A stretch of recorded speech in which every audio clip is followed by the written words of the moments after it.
Hello everyone, कैसे हो आप सभी लोग। आई होप आप बहुत अच्छे होंगे और अच्छे से तैयारी भी चल रही होगी। आज हम करने वाले हैं banking and financial news for the month of June, जो आपके IBPS RRB और IBPS PO क्लर्क के मेंस के लिए इंपॉर्टेंट है। इसमें से काफ़ी क्वेश्चंस आपके पूछे जाएंगे, तो जल्दी से इसे रिवाइज करेंगे हम, ठीक है। साथ में ही अगर आपको जो है मई मंथ की वीडियो देखनी है तो आई बटन पे आप क्लिक कर सकते हो। यहाँ पे आपको इसका लिंक विजिबल हो जाएगा और इस लेक्चर के PDF के लिए आप हमारा टेलीग्राम चैनल ज्वाइन कर सकते हैं, जिसका लिंक डिस्क्रिप्शन बॉक्स में दिया गया है। आप उसे ज्वाइन करके यहाँ से सारी ही PDF डाउनलोड कर पाएंगे। तो चलिए जल्दी से स्टार्ट करेंगे आज का lecture. First question here is, in June 2024 RBI introduce revised south Asian association for regional corporation, that is SAARC currency swap framework for 2024 till 2027. The SAARC currency swap facility was introduced in dash. तो इसे कब introduce किया गया था SAARC swap currency swap facility को? तो it was introduced in the November 2012. ठीक है, answer here is option number B. Clear है ये। अब की फीचर्स बात करें इस फ्रेमवर्क की जो RBI ने इंट्रोड्यूस किया है, revise SAARC currency swap framework का। तो इसमें कहा गया है, as per the framework a separate Indian rupee swap window has been introduce worth 250 billion rupees की, ठीक है, to provide various concessions for a swap support in a Indian rupee. Fine. Next statement यहाँ पे बताया गया है कि RBI जो है ये कंटिन्यू करेगा to provide swap agreement in a US dollar and euro through a separate US dollar or euro swap window worth 2 billion US dollar, ठीक है। नाउ SAARC की बात करें, SAARC के करंट सेक्रेटरी जनरल कौन है? इनका नाम है मोहम्मद गुलाम सरवार फ्रॉम बांग्लादेश एंड इसका हेडक्वार्टर लोकेटेड है आपका काठमांडू, नेपाल में। टोटल मेंबर्स कितने हैं SAARC के? 8 हैं। Afghanistan, Bangladesh, Bhutan, India, Maldives, Nepal, Pakistan and Sri Lanka. तो कभी कभी स्टैटिक क्वेश्चन भी पूछ लिया जाता है, तो आपको मेंबर्स इसके याद रखने हैं। नेक्स्ट क्वेश्चन है, recently in June Asian development bank has sign a $60 million non convertible debentures financing agreement with which housing finance company to offer housing loans to low income women in India. तो low income women जो है India में, उनको loan provide करने के लिए Asian development bank में $60 million का non convertible debentures financing agreement sign किया है आधार हाउसिंग फाइनेंस लिमिटेड के साथ, ठीक है। आंसर यहाँ पे आपका हो जाएगा ऑप्शन नंबर डी। अब इन्होंने यहाँ पे मेंशन किया है कि एज ऑफ जून 2024 इन्होंने $30 million जो है ऑलरेडी इनको दे दिए हैं, ठीक है। नाउ इन्होंने यहाँ पे मेंशन किया है कि एटलीस्ट 50%, एटलीस्ट हाफ जो फंड है ये डिप्लॉय करेंगे इंडिया के 8 स्टेट्स में। कौन से स्टेट हैं? बिहार, छत्तीसगढ़, झारखंड, मध्य प्रदेश, ओडिशा, राजस्थान, उत्तर प्रदेश एंड वेस्ट बंगाल में, ठीक है। अब स्टार्टिंग इन्फॉर्मेशन देखते हैं। जो आधार हाउसिंग फाइनेंस लिमिटेड है, इसे 2010 में जो है स्टैब्लिश किया गया था और करंट MD and CEO इसके हैं ऋषि आनंद, ठीक है। इसको फॉर्म किया गया था with the merger of a DHFL वैश्या एंड आधार हाउसिंग फाइनेंस, ठीक है। इन दोनों के मर्जर से ये बनाया गया था और 2017 में it was amalgamated with a DHFL वैसा एंड इसको रीनेम कर दिया गया था आधार हाउसिंग फाइनेंस लिमिटेड, ठीक है। Next is in June 2024 the dash has, ठीक है, इनमें से कौन सी कंपनी है? That has becomes first Indian real estate investment trust to secure sustainability linked bond of worth rupees 650 crore from the International Finance Corporation, जो आपका मेंबर है world bank का, ठीक है। तो answer here is it is Mindspace business park. कौन सी company है? Mindspace business park, जो इंडिया की पहली Indian retail estate investment trust बनी है, ठीक है, जिसने सिक्योर किया है सस्टेनेबिलिटी लिंक बॉन्ड 650 करोड़ का from the IFC। Okay, now जो बॉन्ड है it have been issued for a tenure of 7 years, 7 साल के लिए इसे इशू किया गया है with a final redemption date जो आपकी है 24 जून 2031 है, ठीक है। और कूपन यहाँ पे क्या है? कूपन ऑफ 7.94% पर एनम का यहाँ पे दिया गया है। नाउ अब जो ये बॉन्ड्स हैं they are to be listed on a wholesale डेब्ट market segment of a Bombay stock exchange BSE limited, ठीक है। एंड साथ में ये भी बताया गया है जो टोटल सस्टेनेबिलिटी लिंक्ड फाइनेंसिंग है is now worth rupees 1860 crore after securing the funds from the IFC, ठीक है, which is international finance corporation. Now static information देखिए। जो माइंडस्पेस बिजनेस पार्क है इसके करंट CEO हैं रमेश नायर, हेडक्वार्टर लोकेटेड आपका मुंबई महाराष्ट्र में और इसे 2019 में स्टैब्लिश किया गया था। Next is The RBI's gold reserve held overseas declined to their lowest level in a 6 year. ठीक है, by the end of the March 2024, accounting for 47% of the total reserve accumulated since December 2017. As of March 2024, the RBI's total gold holding stood at -%. तो उन्होंने क्या बोला है, RBI का जो gold reserve है वो आपका डिक्लाइन किया है, ठीक है, lowest level in a 6 year, जो 6 साल थे इसमें से सबसे लोएस्ट ये हुआ है by the end of the March 2024. अब क्वेश्चन इज कि मार्च में ये कितना था, ठीक है, आरबीआई का टोटल गोल्ड होल्डिंग जो है वो आपका कितना था, तो इट वाज 822.1 टन, ठीक है, answer is option number D. Now इसी के साथ यहाँ पे मेंशन किया गया है एट अ होम होल्डिंग जो है आपकी, ठीक है, होम होल्डिंग कितनी इंक्रीज हुई है, ये 39% से 53% हो गई है एज ऑफ मार्च 2024, ठीक है. वेयरएज जो शेयर है आपके, the share of a gold reserves held domestically by central banks it rose from, ये आपका बढ़ा है 50% से 68% बाय द दिसंबर 2023, ठीक है, विद एक्सपेक्टेशन, क्या एक्सपेक्टेशन है कि with in a next 5 years ये इंक्रीज होगा 74% तक, ठीक है. Next is, which company received final authorization from RBI to operate as a online payment aggregator under the Payments and Settlement System Act 2007. तो ये आपकी कंपनी है, it is Hitachi payment services private limited. कौन सी company है, Hitachi payment, ठीक है. अब इसके अलावा अदर पेमेंट एग्रीगेटर जो 2024 में जिनको लाइसेंस मिला है, तो ये आपके हैं Amazon पे, Digio, CC Avenue, Decentro, M-Swipe, Tata पे, Zoho and Zomato, ठीक है. Now next up question है, as per the data released by the Niti Aayog, the government of India has monetized asset worth dash in financial year 2024 as against the set target of rupees 1.8 lakh crore under the national monetization pipeline. तो नीति आयोग ने यहाँ पे data release किया है जिसके according government of India ने monetise किया है एसेट 1.56 लाख करोड़ का, और टोटल टारगेट कितना था इसका, 1.8 लाख करोड़ का था, ठीक है. अब जो ये हमारा अमाउंट है ये आपका 159% इंक्रीज शो करता है as compare to financial year 2022, ठीक है. वहीं पे अगर हम टारगेट की बात करें फाइनेंशियल ईयर 2022 और फाइनेंशियल ईयर 2023 की, तो ये आपका था 2.50 lakh crore for financial year 2022 and 2.30 lakh crore for financial year 2023, ठीक है. एक तो 2.5 लाख था और एक 2.30 लाख करोड़ था, ठीक है. अब स्टार्टिंग इन्फॉर्मेशन देखिए तो नीति आयोग के चेयरपर्सन कौन है, पीएम नरेंद्र मोदी जी. सीईओ इसके हैं बीवीआर सुब्रमण्यम, हेडक्वार्टर लोकेटेड है न्यू दिल्ली में, और इसे 2015 में फॉर्म किया गया था, ठीक है. नेक्स्ट आपका क्वेश्चन है, इन जून 2024 the national council of applied economic research NCAER in its monthly economic review June 2024 projected that India's GDP to grow at -% in financial year 2025. तो फाइनेंशियल ईयर 2025 में इन्होंने प्रिडिक्ट किया है कि इंडिया की जो जीडीपी है ये आपकी रहेगी 7.5%, ठीक है. Answer is option number D. Now अब यहाँ पे मेंशन किया गया था अबाउट द यूपीआई कि यूपीआई रजिस्टर्ड जो हुए हैं इट इज 14 बिलियन ट्रांजेक्शन, यहाँ पे 14 बिलियन ट्रांजेक्शन रजिस्टर की गई है, जो आपका 5.5% का इंक्रीज यहाँ पे शो करता है, और ये डेटा आपका है टिल मई 2024. और ईयर ऑन ईयर बेसिस की बात करें तो इसकी ग्रोथ आपकी 50% है. वेयरएज इमीडिएट पेमेंट सिस्टम की बात की जाए तो यहाँ पे 557.7 मिलियन ट्रांजेक्शन जो है वो रजिस्टर की गई हैं as of May 2024, and year on year basis पे इसमें आपका ग्रोथ देखने को मिला है 11.2% का. Now next is CPI, consumer price index, headline inflation या रिटेल इन्फ्लेशन जो है ये यहाँ पे 4.8% पहले आपकी अप्रैल में थी, अब ये 4.7% हो गई है इन मई 2024. क्लियर है. अब नाउ बात करेंगे NCAER की. तो NCAER के डायरेक्टर जनरल जो है इनका नाम है पूनम गुप्ता, हेडक्वार्टर लोकेटेड है न्यू दिल्ली में, और इसे 1956 में जो है एस्टैब्लिश किया गया था.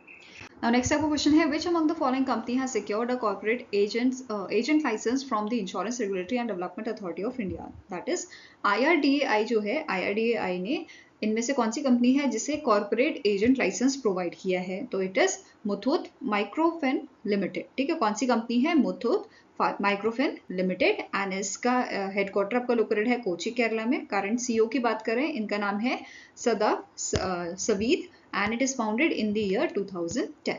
क्लियर है. The next question is the CCI, Competition Commission of India, has approved Shinhan Bank to acquire -% stake in HDFC Credila Financial Services Limited. तो CCI ने अप्रूव किया है Shinhan Bank, जो आपका लोकेटेड है साउथ कोरिया में, ठीक है, सियोल साउथ कोरिया में इसका जो है हेडक्वार्टर है। इस बैंक ने एक्वायर किया है 11% stakes in HDFC Credila Financial Services Limited, ठीक है। Answer is option number D. Now अब जो ये बैंक है, it is a part of a Shinhan financial group, और ये आपका मल्टीनेशनल बैंक है that has been operating in India since 1996। इसके साथ साथ CCI ने ग्रांट किया है approval Matrix Pharma private limited को कि ये 100% स्टेक एक्वायर करे इन तिनेश लेबोरेटरीज प्राइवेट लिमिटेड में। क्लियर है? नेक्स्ट है, name the organisation that has launch a bank clinic and exclusive website in Mumbai Maharashtra. तो इनमें से कौन सी ऑर्गेनाइजेशन है जिसने बैंक क्लिनिक वेबसाइट लॉन्च की थी? तो आंसर आपका है it was launch by the all India bank employees association, ठीक है। इसे लॉन्च किया था all India bank employees association ने। अब जो वेबसाइट है ये बेसिकली एक कंप्लेंट रिएड्रेसल प्लेटफॉर्म है, जहाँ पे जो रिटेल कस्टमर है ये अपने ये बेसिकली जो रिटेल कस्टमर होंगे उनको गाइड करेगी इनके राइट्स से, बेसिकली इनके राइट्स से अवगत करवाएगी इनको, ठीक है। ये प्रोवाइड करेगा यहाँ पे कस्टमर को information, knowledge and guidance on the policies governing services, ठीक है। साथ में ही यहाँ पे जो कस्टमर्स हैं they can register complaint and with in 5 days they will receive the information on a regulatory guidelines. तो बेसिकली ये आपको गाइडलाइंस प्रोवाइड करेगा, ठीक है। आपकी प्रॉब्लम्स कैसे सॉल्व होगी उसके लिए आपको यहाँ पे गाइडलाइंस प्रोवाइड की जा सकती है, ठीक है। नेक्स्ट है, the life insurance corporation of India has increase its stake to -% in a agrochemical firm PI Industries Limited। तो LIC ने अपना जो स्टेक है वो इंक्रीज कर दिया है अप टू 5%, ठीक है। आंसर आपका हो जाएगा ऑप्शन नंबर डी, और पहले इनके स्टेक्स कितने थे? 4.95% थे, ठीक है। नेक्स्ट है, recently in May RBI has released the final framework for recognizing self-regulatory organization in a financial technology sector, that is SROFT. A minimum net worth of rupees dash will be required by the applicants within a year of being recognized as a SROFT, ठीक है। तो यहाँ पे minimum जो आपको net worth चाहिए required है वो आपकी है 2 करोड़ की, ठीक है, ₹2 करोड़। आंसर आपका यहाँ पे हो जाएगा ऑप्शन नंबर बी, ठीक है। अब यहाँ पे क्या बोला है? SRO क्या है? एक नॉन गवर्नमेंटल ऑर्गेनाइजेशन है that act as a bridge between industry players and regulator and sets a code of conduct for entities operating in the country, ठीक है। अब जो एंटिटी है ये आपके नॉन फॉर प्रॉफिट कंपनी होनी चाहिए, और जो शेयर होल्डिंग है दे शुड नॉट एक्सीड 10% और more of the paid up share capital of a SROFT, ठीक है। And SROFT may have membership from फिनटेक्स currently regulated by RBI, जिसमें आपका NBFC अकाउंट एग्रीगेटर आ जाता है, ठीक है, NBFC peer to peer lending platforms and among others excluding the banks, ठीक है। Now next question है, as per the RBI's annual report, RBI और NPCI, RBI and NPCI International Payment Limited ने, ठीक है, they are working together expanding the UPI to 20 countries by which financial year, ठीक है। इनका टारगेट है, ठीक है, क्या टारगेट है कि हमें UPI को जो है एक्सपैंड करना है 20 कंट्रीज में बाय द फाइनेंशियल ईयर 2029, ठीक है। आंसर यहाँ पे आपका है ऑप्शन नंबर ई। नाउ इसके अलावा जो RBI की एनुअल रिपोर्ट थी इसमें ही आपका एक और न्यूज थी, दैट इज RBI ने अलाउ किया है persons resident outside India to open a rupee account, ठीक है। इनको अलाउ कर दिया है कि ये रूपी अकाउंट अपना ओपन कर सकते हैं as a part of its 2024-2025 agenda for globalising the domestic currency. अब इससे क्या होगा? This will allow Indian banks to lend in the rupees to the person resident outside India, ठीक है। तो यहाँ पे अब जो इंडियन बैंक्स हैं ये इंडियन रुपीज लेंड कर सकते हैं पर्सन्स जो इंडिया के बाहर रह रहे हैं, ठीक है। इससे क्या फायदा मिलेगा? ये बूस्ट करेगा the use of rupee and the other domestic currencies in a Asian clearing union mechanism. Clear है? नेक्स्ट क्वेश्चन है, the reserve bank of India has initiated a project to construct a new state of art greenfield next generation data centre to address capacity expansion constraints to meet the increasing IT landscape needs and avoid region specific risk. The center will commence operation in dash। तो ये centre ये बात कर रहे हैं कि construct कर रहे हैं, ये ऑपरेशन में कब आएगा? तो फाइनेंशियल ईयर 2025 से इसका ऑपरेशन स्टार्ट हो जाएगा, ठीक है। आंसर यहाँ पे आपका है ऑप्शन नंबर बी। अब इसी के साथ RBI की एनुअल रिपोर्ट में एक और चीज मेंशन की गई थी, ठीक है। इस रिपोर्ट में क्या मेंशन किया गया था? दैट इज जो शेयर है आपका ₹500 नोट का in a value terms of a total currency in circulation, ये आपका 86.5% इंक्रीज हुआ है एज ऑफ 31 मार्च 2024। पहले ये आपका 77.1% था मार्च 2023 तक। ठीक है, अब ऐसा हुआ क्यों है? क्योंकि 2000 के नोट जो है वो आपके बंद हो गए थे। ठीक है, the increase in a share of ₹500 is due to the decline in a share of ₹2000 note. ठीक है, नेक्स्ट है the RBI has moved dash metric ton of a gold store in a UK United Kingdom to domestic worlds in a financial year 2024। तो RBI ने कितना यहाँ पे metric ton of gold जो है वो स्टोर किया है? ठीक है, तो आंसर आपका हो जाएगा it is 100 million tons metric tons, 100 metric tons. ठीक है, answer is option number C. Now यहाँ पे क्या बोला गया है? India's overall gold holdings increase to 27.46 million tons in financial year 2024 and it stands at 822.1 million metric tons, of which 413.8 turns जो है वो स्टोर है आपका ओवरसीज एज ऑफ मार्च 2024 में। ठीक है, अब इसके साथ साथ जो वर्ल्ड गोल्ड काउंसिल है उन्होंने क्या बोला है? According to the world gold council, RBI brought 19 tons of gold in a first quarter of 2024। ठीक है, now next up question है, recently in June the RBI has imposed the monetary penalty of rupees 88.70 lakh on which among the following bank for non-compliance with a certain regulatory norm। तो इनमें से कौन सा bank है जिसपे monetary penalty जो है 88.70 लाख की इम्पोज की गई है बाय द RBI? तो ये बैंक आपका है SBM बैंक इंडिया। ठीक है, आंसर आपका यहाँ पे है ऑप्शन नंबर ई और इसके MD एंड CEO हैं आशीष विजयकर। ठीक है, हेडक्वार्टर लोकेटेड है इसका मुंबई महाराष्ट्र में। Now next आपका क्वेश्चन है, which among the following financial services company has launched its app in a beta mode to advance digital banking? तो इनमें से कौन सा आपका कंपनी है जिसने बीटा वर्जन में अपनी ऐप को लॉन्च किया है? ठीक है, एडवांस डिजिटल बैंकिंग। तो answer is option number A Jio financial services limited. ठीक है, अब जियो फाइनेंशियल सर्विसेज लिमिटेड के मैनेजिंग डायरेक्टर एंड CEO हैं हितेश कुमार सेठिया। हेडक्वार्टर लोकेटेड है इसका मुंबई महाराष्ट्र में। ठीक है, next question है, which among the following organization recently launched a beta version of a settlement calculator to enhance transparency and simplify the process of determining the indicative settlement amount? तो इनमें से कौन सी ऑर्गेनाइजेशन है जिसने अपनी यहाँ पे जो है बीटा वर्जन लॉन्च किया है सेटलमेंट कैलकुलेटर का? ठीक है, आंसर आपका हो जाएगा it was launch by the SEBI security exchange board of India. ठीक है, सेबी ने इसे लॉन्च किया था। जो कैलकुलेटर है it is made by the computation matrix provided in the schedule second of SEBI regulations 2018। ठीक है, and the applicant can identify specific violation and select appropriate option based on their SEBI's past regulatory track record and ongoing proceedings। ठीक है, indicative amounts की बात करें तो first time applicants के लिए मिनिमम ₹3 लाख है और अदर्स के लिए मिनिमम ₹7 लाख। ठीक है, एडिशनल फैक्टर्स क्या है? Proceeding conversion factor applied based on the stage of pending proceedings. Multiple proceedings की बात करें तो indicative amount increase by 20% if multiple proceeding arise from the same cause of action. ठीक है, नेक्स्ट आपका क्वेश्चन है, Moody's rating has projected India's GDP to grow by %% in 2024। ठीक है, तो मूडी रेटिंग ने प्रोजेक्ट किया है इंडिया की GDP ग्रो कितनी होगी आपकी 2024 में? तो ये रहेगी 6.8%। ठीक है, वेयरएज 2025 में ये 6.5% जो है प्रोजेक्ट की गई है। अब मूडीज रेटिंग के प्रेसिडेंट एंड CEO कौन है? इनका नाम है रॉबर्ट फेबर। हेडक्वार्टर्स का लोकेटेड है आपका न्यूयॉर्क USA। ठीक है, नाउ नेक्स्ट आपका क्वेश्चन है, which among the following regulatory body has launch a Sarathi 2.0 mobile application on personal finance for investor? तो यहाँ पे जो है सेबी ने security and exchange board of India ने लॉन्च किया है सारथी 2.0 मोबाइल ऐप। ठीक है, जिसमें बहुत सारे फीचर्स यहाँ पे इंक्लूड किए गए हैं, जैसे फाइनेंशियल कैलकुलेटर इंक्लूड किया गया है एंड हैज अ मॉड्यूल्स जो एक्सप्लेन करता है KYC know your customer procedure, फिर mutual funds, exchange traded funds, ये सब इसमें इंक्लूड किया गया है। ठीक है, इसके साथ साथ इस ऐप में जो इन्वेस्टर है वो बाय और सेल कर सकता है शेयर को ऑन स्टॉक एक्सचेंज।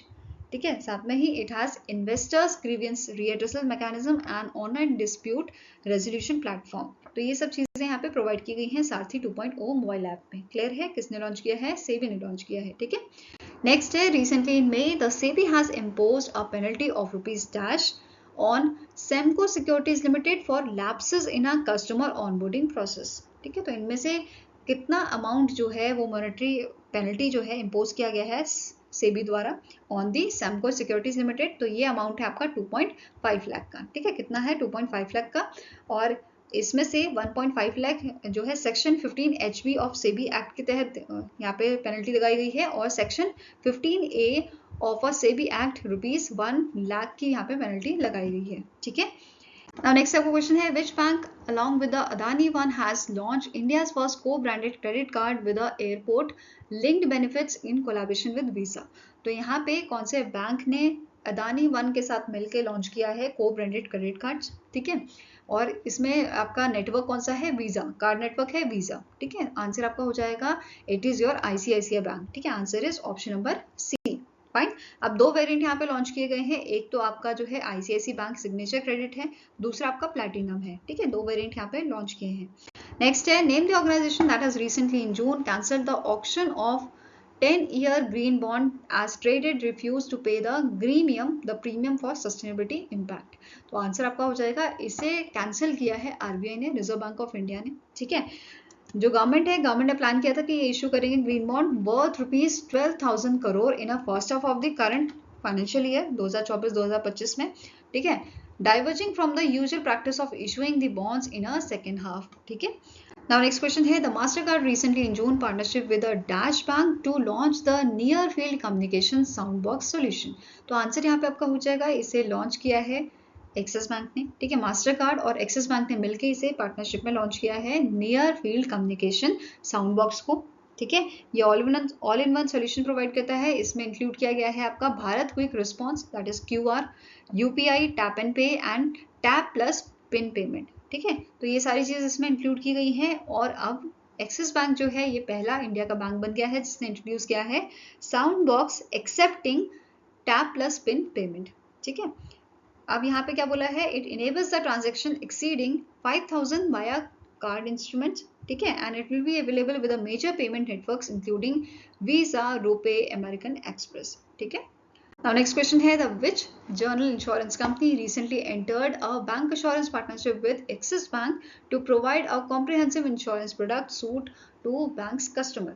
तो इनमें से कौन सा जनरल इंश्योरेंस कंपनी है जिसने बैंक इंश्योरेंस टाइप किया है आपके एक्सिस बैंक के साथ? तो आंसर आपका यहाँ पे क्या हो जाएगा, it is Bajaj Allianz general insurance. ठीक है, आंसर यहाँ पे है ऑप्शन नंबर ई। आप मुझे कमेंट सेक्शन में बताओ बजाज एलियांज जनरल इंश्योरेंस के MD and CEO कौन है? ठीक है। नेक्स्ट क्वेश्चन है, name the public sector bank that has signed an MOU with the India infrastructure finance company to provide long term financial assistant for viable infrastructure projects. ठीक है, तो इनमें से कौन सा आपका बैंक है जिसने MOU साइन किया है India infrastructure finance company limited के साथ प्रोवाइड करने के लिए long term financial assistant viable infrastructure projects को? ठीक है, तो ये आपका बैंक है ये आपका पब्लिक सेक्टर बैंक है पंजाब नेशनल बैंक। ठीक है, कौन सा बैंक है? It is option number E, Punjab national bank. अब यहाँ पे जो MOU है ये साइन किया था पंजाब नेशनल बैंक के MD and CEO जो हैं अतुल कुमार गोयल एंड IIFCL के आपके जो मैनेजिंग डायरेक्टर हैं करंटली पद्ममाना भान राजा जयशंकर ने। ठीक है। नेक्स्ट आपको क्वेश्चन है, recently in June the Edelweiss Tokyo life insurance company limited has been rebranded as Edelweiss life insurance. What is the brand positioning of Edelweiss life insurance? तो इसके brand positioning जो है वो चेंज नहीं की गई है। ठीक है, नाम चेंज किया गया है, इसका लोगो चेंज हुआ है। ठीक है, तो आंसर यहाँ पे आपका है, इसके ब्रांड पोजीशनिंग है जिंदगी अनलिमिटेड। ठीक है, answer here is option number B. Now Edelweiss life insurance की बात करें तो इसे 2011 में जो है स्टैब्लिश किया गया था। हेडक्वार्टर मुंबई महाराष्ट्र में लोकेटेड है एंड MD and CEO इसके हैं सुमित राय। ठीक है, यहाँ पे आप इनका ओल्ड लोगो और न्यू लोगो देख सकते हो। नेक्स्ट है, which general insurance company has recently in June collaborated with Maruti Suzuki Insurance Broking Private Limited to spread insurance awareness in Andhra Pradesh? तो इनमें से कौन सी जनरल इंश्योरेंस कंपनी है जिन्होंने कोलैबोरेशन किया था मारुति सुजुकी के साथ? ठीक है, ताकि ये इंश्योरेंस अवेयरनेस फैला सके अमंग द पीपल्स। ठीक है, इन दी आंध्र प्रदेश। ठीक है, तो आंसर यहाँ पे आपका क्या हो जाएगा, it is universal Sompo general insurance. ठीक है, आंसर यहाँ पे आपका है ऑप्शन नंबर ए। अब यहाँ पे इन्होंने क्या बोला है, under the banner of ensure today for a safe tomorrow, जो इनका इनिशिएटिव है, इस इनिशिएटिव में इन्होंने बहुत सारे ऑप्शंस यहाँ पे बेसिकली रखे हैं, जैसे फ्री व्हीकल चेकअप। ठीक है, ऐसे ही आइडेंटिफाइंग दी इंश्योरिंग अनइंश्योर्ड व्हीकल्स, एजुकेट करना लोगों को, पब्लिक को एजुकेट करना about the benefits of the property insurance. तो ये सारी चीज़ें इन्होंने इंक्लूड की हैं इस इनिशिएटिव के अंडर। ठीक है, इससे ये जागरूकता फैला रहे हैं लोगों में, और इससे फायदा क्या होगा कि ज़्यादा से ज़्यादा लोग जो है जनरल इंश्योरेंस कराएंगे। ठीक है, now universal Sompo general insurance की बात करें तो ये आपका जॉइंट वेंचर है Indian bank, Indian overseas bank, Karnataka bank, Dabur investment and Sompo Japan insurance का। ठीक है, नेक्स्ट है recently in June the NIPL partners with Central Bank of which country to develop UPI like payment system। तो इनमें से कौन सा कंट्री का आपका सेंट्रल बैंक है जिसके साथ कोलैबोरेशन हुई है NIPL की। ठीक है, किस चीज के लिए, डेवलप करने के लिए यूपीआई लाइक पेमेंट सिस्टम। तो आंसर आपका यहाँ पे है, it is option number D, that is central reserve bank of Peru. अब इसी टाइप की कोलैबोरेशन जो है सेंट्रल बैंक ऑफ नाम्बिया के साथ भी की गई थी। ठीक है, किस चीज के लिए, डेवलप करने के लिए यूपीआई लाइक पेमेंट। तो ये आपका सेकंड पार्टनरशिप हो गया इस टाइप का। ठीक है, नाउ जो पेरू है, पेरू फर्स्ट कंट्री बना है साउथ अमेरिका, ये फर्स्ट साउथ अमेरिकन नेशन बना है जो अडॉप्ट करेगा यूपीआई टेक्नोलॉजी को। ठीक है, अब पेरू के पीएम कौन है, इनका नाम है गुस्तावो लिनो एड्रियनसन, इसकी कैपिटल लीमा है, करेंसी है इसकी पेरुवियन सोल। नेक्स्ट क्वेश्चन है, recently in June RBI has approved Zurich Insurance Company to acquire 70% of stake in Dash Company। तो जो जूरिश इंश्योरेंस कंपनी है इसको अप्रूवल मिला है कि ये एक्वायर कर सकती है 70% stake in a Kotak Mahindra general insurance. ठीक है, और ये अप्रूवल दिया गया है बाय द RBI। ठीक है, आंसर यहाँ पे है ऑप्शन नंबर डी। अब कोटक महिंद्रा जनरल इंश्योरेंस के जो आपके MD एंड CEO है इनका नाम है सुरेश अग्रवाल, हेडक्वार्टर है आपका मुंबई महाराष्ट्र में। ठीक है, next is the board of directors of which bank has approved selling of 10% of its stake in a Canara HSBC Life Insurance Company Limited through an initial public offering। ठीक है, IPO के through यहाँ पे ये cell कर सकते हैं 10% of its stake in Canara HSBC Life Insurance Company। ठीक है, अब ये आपके कौन सा बैंक है, तो आंसर हो जाएगा पंजाब नेशनल बैंक। ठीक है, answer is option number E. Canara HSBC life insurance company की बात करें तो ये 2008 में स्टैब्लिश हुई थी। MD एंड CEO करंटली है अनुज माथुर, हेडक्वार्टर लोकेटेड है आपका गुरुग्राम हरियाणा में। ठीक है, शेयर होल्डर्स प्रमोटर्स की बात करें तो ये आपके हैं Canara bank 51% and HSBC 26%, where share holders investor जो हैं ये आपके हैं पंजाब नेशनल बैंक और 23% स्टेक इसके हैं यहाँ पे। ठीक है, इसके अलावा आपको नोट करना है इन मंथ ऑफ में ये न्यूज भी आई थी कि कैनरा बैंक ने डाइल्यूट करने हैं। ठीक है, ये डाइल्यूट करेगा अपने 14.50% stake in a Canara HSBC life insurance via IPO। ठीक है, नेक्स्ट है which company recently in June partnered with a PicMe to enable unified payment interface based payments from Indian travelers in Sri Lanka। तो इनमें से कौन सी आपकी company है जिन्होंने पार्टनरशिप की है पिकमी के साथ, जो श्रीलंका का राइड हेलिंग प्लेटफॉर्म है। तो आंसर आपका हो जाएगा, it is option number B, that is PhonePe. PhonePe द्वारा यहाँ पे कोलैबोरेशन किया गया है ताकि जो इंडियन ट्रैवलर्स हैं जो श्रीलंका में जाते हैं, ट्रैवल करते हैं, वो इजीली यहाँ पे ऑनलाइन पेमेंट कर सके और उन्हें जो करेंसी एक्सचेंज का मतलब जो भी प्रॉब्लम्स आती है वो फेस ना करनी पड़े। ठीक है, अब ऐसा ही कोलैबोरेशन जो है फोन पे ने लंका पे के साथ किया था। ठीक है, आपको याद होगा ये चीज भी हमने कवर की थी यूपीआई पेमेंट्स के लिए। ठीक है, इसके अलावा जो सिंगापुर टूरिज्म बोर्ड है उसके साथ भी फोन पे का कोलैबोरेशन हुआ है। क्लियर है? नेक्स्ट है, recently in June the SEBI has introduced financial disincentives framework for market infrastructure institution, that is MIIS, for surveillance related lapses in a stock market. The framework will come into effect from dash। तो यहाँ पे सेबी ने framework launch किया है, financial incentives framework for MII। ठीक है, तो अब आपको यहाँ पे बताना है कि ये इफेक्ट में कब से आएंगे। ये इफेक्ट में आएंगे आपके 1 जुलाई 2024 से। ठीक है, आंसर यहाँ पे हो जाएगा ऑप्शन नंबर सी। अब जो ये फ्रेमवर्क है इसमें प्रोविजन बताया गया है, ठीक है, किस चीज का, to impose penalty on MIIs from 1 lakh to 1 crore. ठीक है, तो कैसे पेनल्टी इंपोज करनी है इसके बारे में यहाँ पे डिस्कस किया गया है। नाउ अब देखते हैं इसमें फ्रेमवर्क में क्या इंट्रोड्यूस किया गया है अबाउट दी पेनल्टीज। जैसे यहाँ पे बोला गया है कि 3 इंस्टांसेस में पेनल्टी लगाई जाएगी।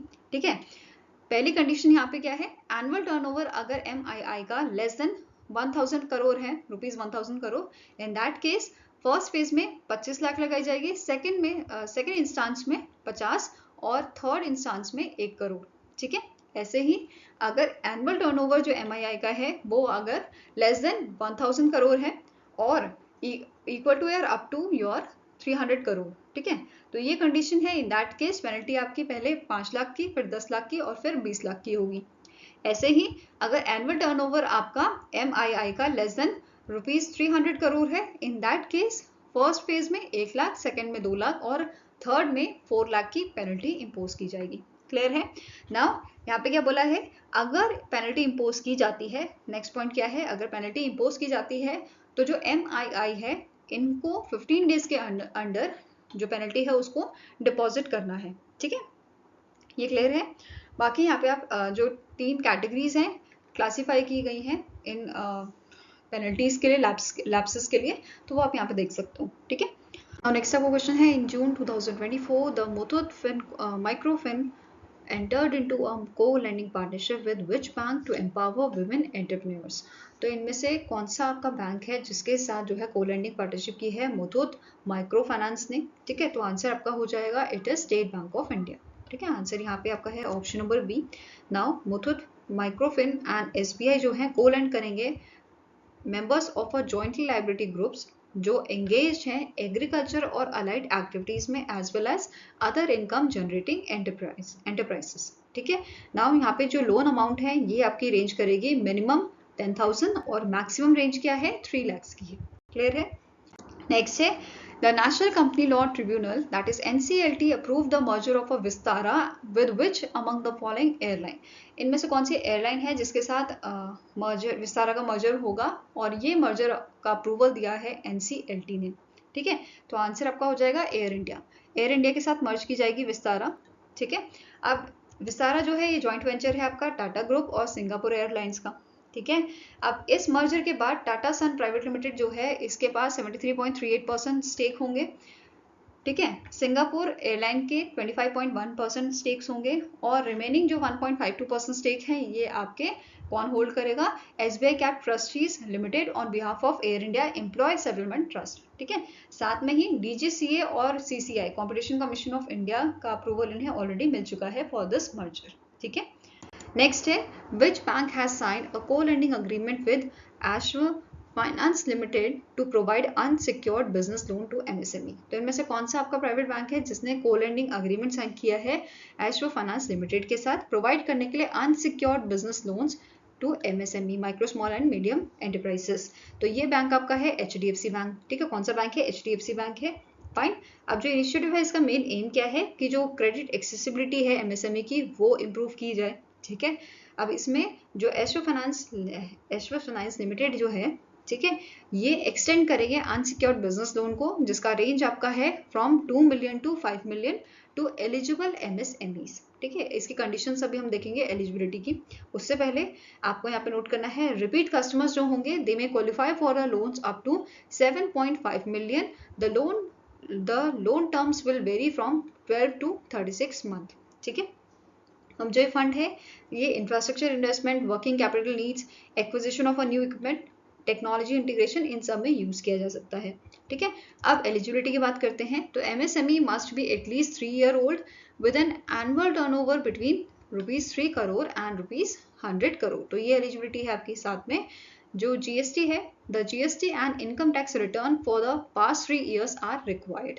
तो ये दोनों एलिजिबिलिटी क्राइटेरिया जो है MSME क्लियर कर ले तो यहाँ पे ये एलिजिबल हो जाते हैं।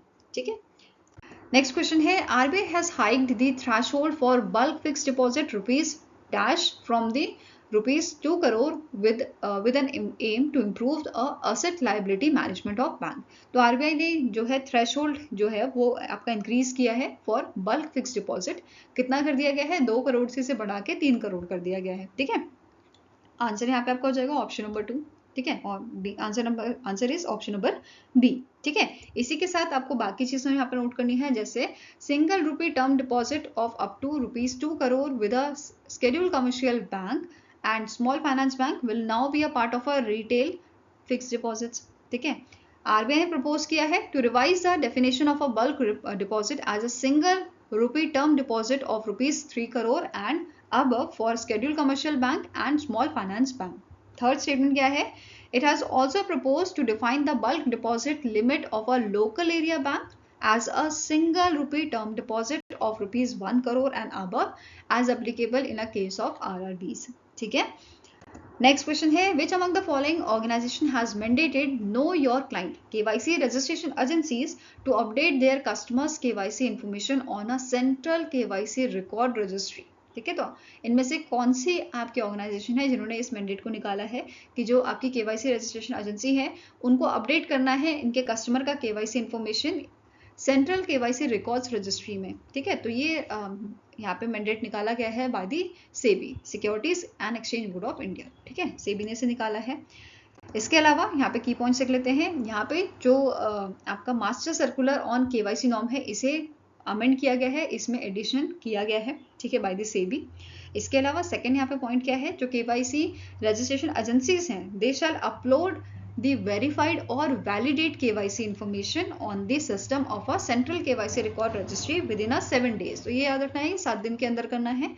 From the इंटरमीडियरीज आपके हो गए जैसे स्टॉक ब्रोकर हो गए, अल्टरनेट इन्वेस्टमेंट फंड्स हो गए, ये आपके एग्जांपल है। ठीक है, फ्रॉम द इंटरमीडियरीज और any other timeline as notified under the prevention of money laundering rules. ठीक है, नेक्स्ट आपका पॉइंट क्या बोल रहा है, now it will be mandatory for KRAs, that is KYC registration agencies, to ensure that the existing KYC information of a legal entities and individual clients are uploaded on this platform within a period of a 6 month from 1st August 2024। तो ये date आपको याद रखनी है।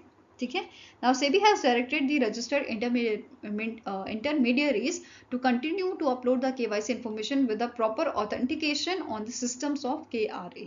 ठीक है, ये सारी चीजें यहाँ पे मेंशन की गई थी। नेक्स्ट है, which bank has acquired 6.125% stake in a clearing corporation of India international financial service centre. ठीक है, तो इनमें से कौन सा आपका बैंक है जिसने एक्वायर किया है 6.125% स्टेक।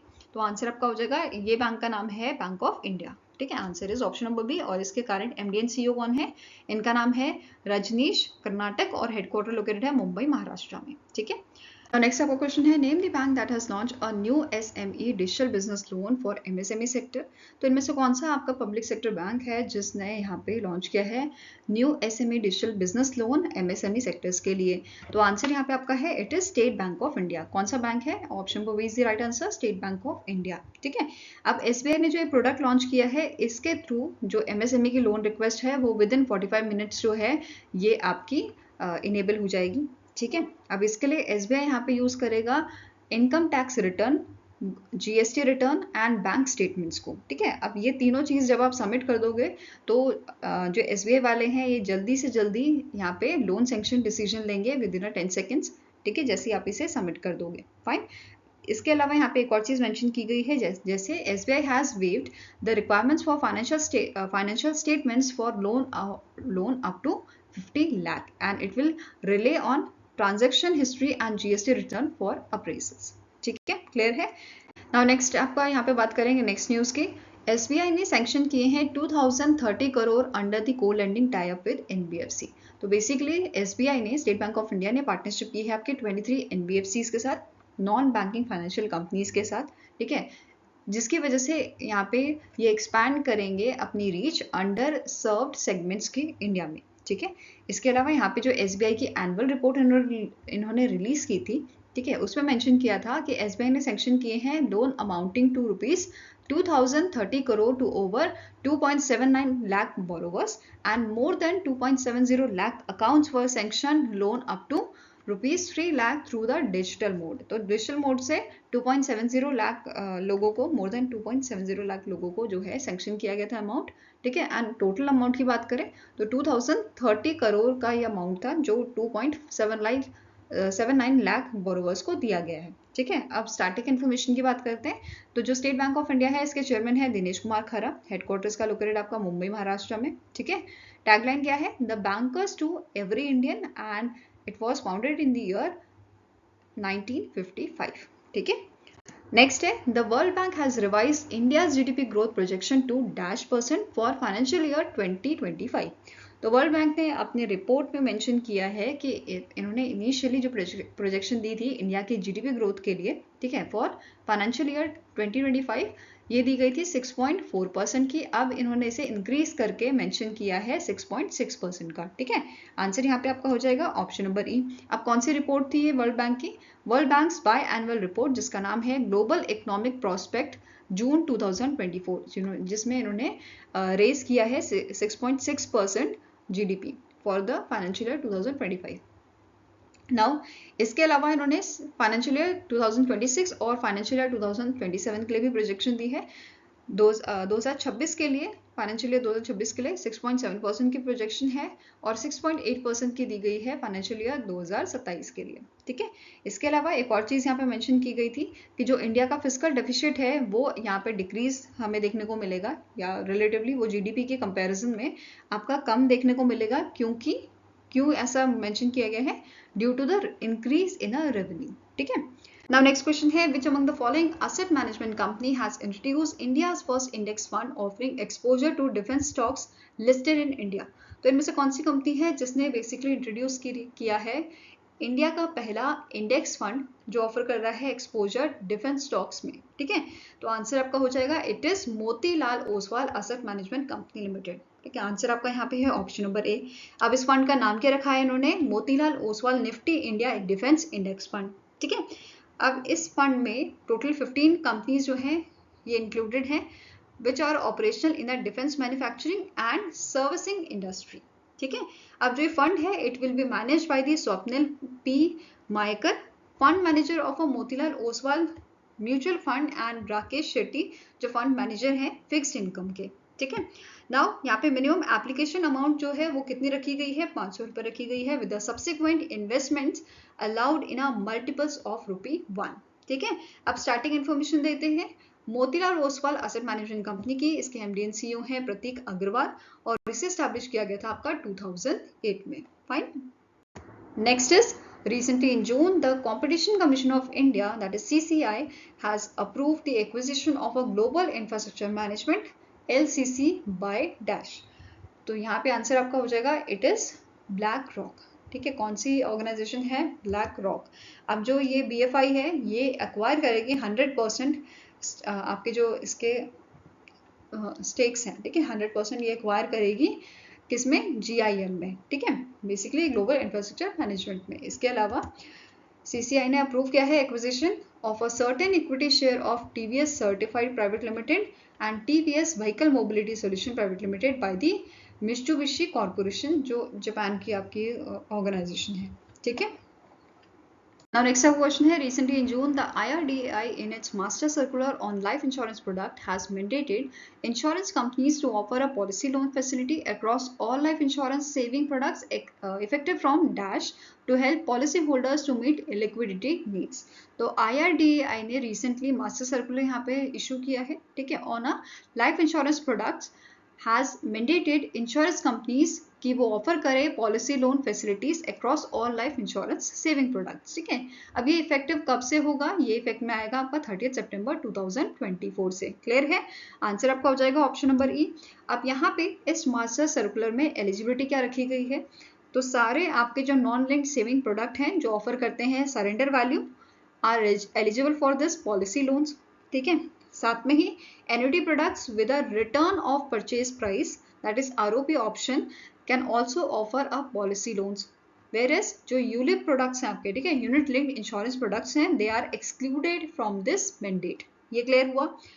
बाकी आपके इंपॉर्टेंट पॉइंट्स जो हैं वो डिस्कस करेंगे, जैसे policy holders can make partial withdrawals. यहाँ पे पार्शियल विड्रॉल्स पॉलिसी होल्डर कर सकता है after 3 years from the policy start date. ठीक है, अब यहाँ पे जो आपके कुछ स्पेसिफिक एरिया हैं उसमें भी पार्शियल विड्रॉल्स अलाउ कर दिए हैं, जैसे higher education, marriage, home purchase, construction and medical expenses. इनमें भी आपको जो है पार्शियल विड्रॉल्स अलाउ कर दिया है। इसके अलावा इंश्योरर्स जो हैं, insurers are encouraged to offer higher guaranteed surrender values than the minimum specified. ठीक है, नाउ विड्रॉल लिमिट जो है ये सेट कर दी गई है 25% of the total premiums paid and allowed up to 3 times during the policy tenure. ठीक है, तो पॉलिसी टेन्योर के दौरान आप 3 times जो है विड्रॉल यहाँ पे कर सकते हो। ठीक है, इसकी लिमिट कितनी रखी गई है? 25% रख दी गई है। ठीक है, now product innovation and flexibility, इसमें यहाँ पे जो इंश्योरेंस कंपनी है they are also permitted to introduce product with a varied premium payment terms. ठीक है, नाउ इसके अलावा मिनिमम पॉलिसी टर्म जो है वो इंडिविजुअल सेविंग प्रोडक्ट्स के लिए 5 साल है और आपका ग्रुप पॉलिसीज के लिए 1 साल है।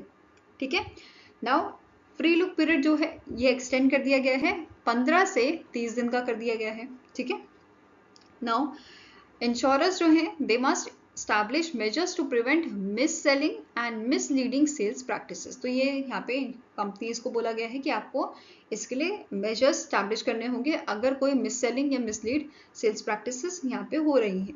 ठीक है, इसके अलावा insurance face a penalty of ₹5,000 per day. तो जो आपकी कंपनीज हैं उनको 5,000 पर डे का जो है पेनल्टी लगाया जाएगा for failing to implement the insurance ombudsman awards और appealing decision within 30 days. अगर ये चीज ये नहीं कर पाते in that case 5,000 per day का पेनल्टी इनको पड़ेगा। ठीक है, नाउ नेक्स्ट यहाँ पे आपका न्यूज़ था IRDAI से रिलेटेड कि IRDAI ने इंट्रोड्यूस किया है customer information sheet to simplify policies details for buyers. ठीक है, अब IRDAI ने यहाँ पे मेजर रिफॉर्म्स जो हैं वो इंट्रोड्यूस किए हैं motor health and home insurance segment के लिए।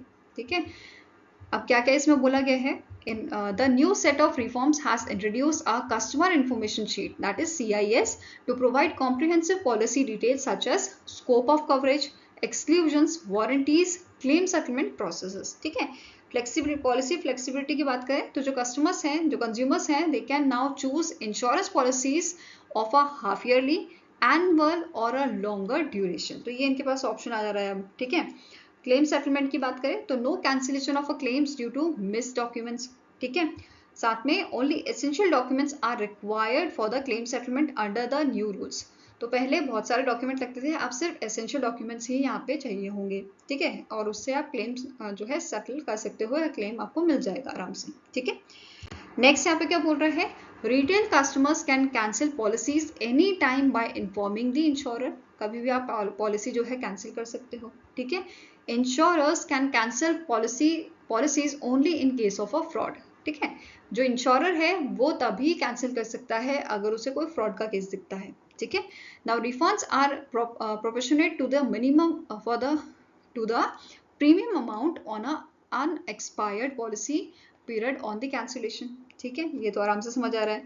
नेक्स्ट है insurers are mandated to offer pay as you drive and pay as you go option to the customers in a motor insurance as primary choices. ठीक है, तो यहाँ पे ये primary choices देनी पड़ेंगी उनको। ठीक है, पे एज यू ड्राइव और पे एज यू गो। अब होम इंश्योरेंस एनहांसमेंट की बात करें या होम इंश्योरेंस में जो होम ओनर्स हैं they can customise fire policies with an option to choose add-ons like flood, cyclone और अर्थक्वेक कवरेज अवेलेबल। ठीक है, तो ये आपका एड ऑन पॉलिसी में ऐड किया गया है। Now option to opt out for a comprehensive fire and allied peril choices policies. तो ये सब आपका यहाँ पे मेंशन किया गया था। ठीक है, नेक्स्ट आपको क्वेश्चन है name the bank that has launch a scheme to provide financial loans to the doctors. तो इनमें से कौन सा ऐसा बैंक है जिसने स्कीम निकाली है, ठीक है, जिसमें जो फाइनेंशियल जो बेसिकली आपके मेडिकल प्रैक्टिशनर्स हैं उनको यहाँ पे लोन प्रोवाइड किया जाएगा। तो आंसर आपका है it is bank of Maharashtra. कौन सा बैंक है, it is bank of Maharashtra. Answer is option number B.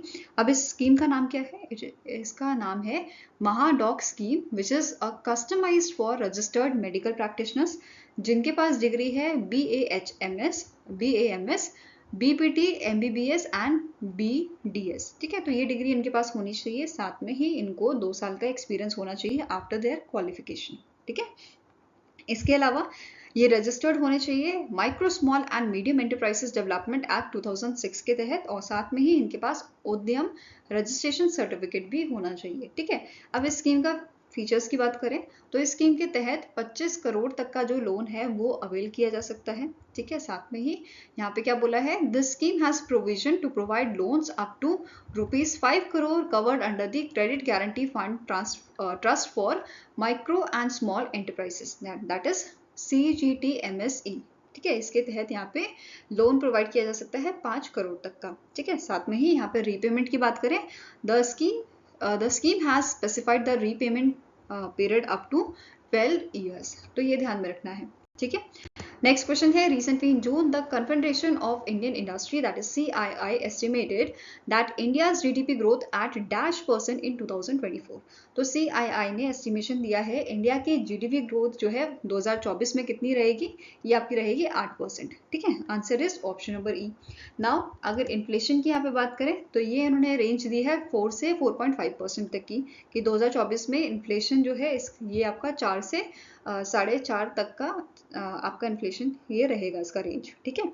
Now static information देखें तो CII के डायरेक्टर जनरल आपके हैं चंद्रजीत बैनर्जी, इसके प्रेसिडेंट हैं संजीव पुरी, हेडक्वार्टर्स का लोकेटेड आपका न्यू दिल्ली में, और इसे 1895 में जो है स्टैब्लिश किया गया था, ठीक है।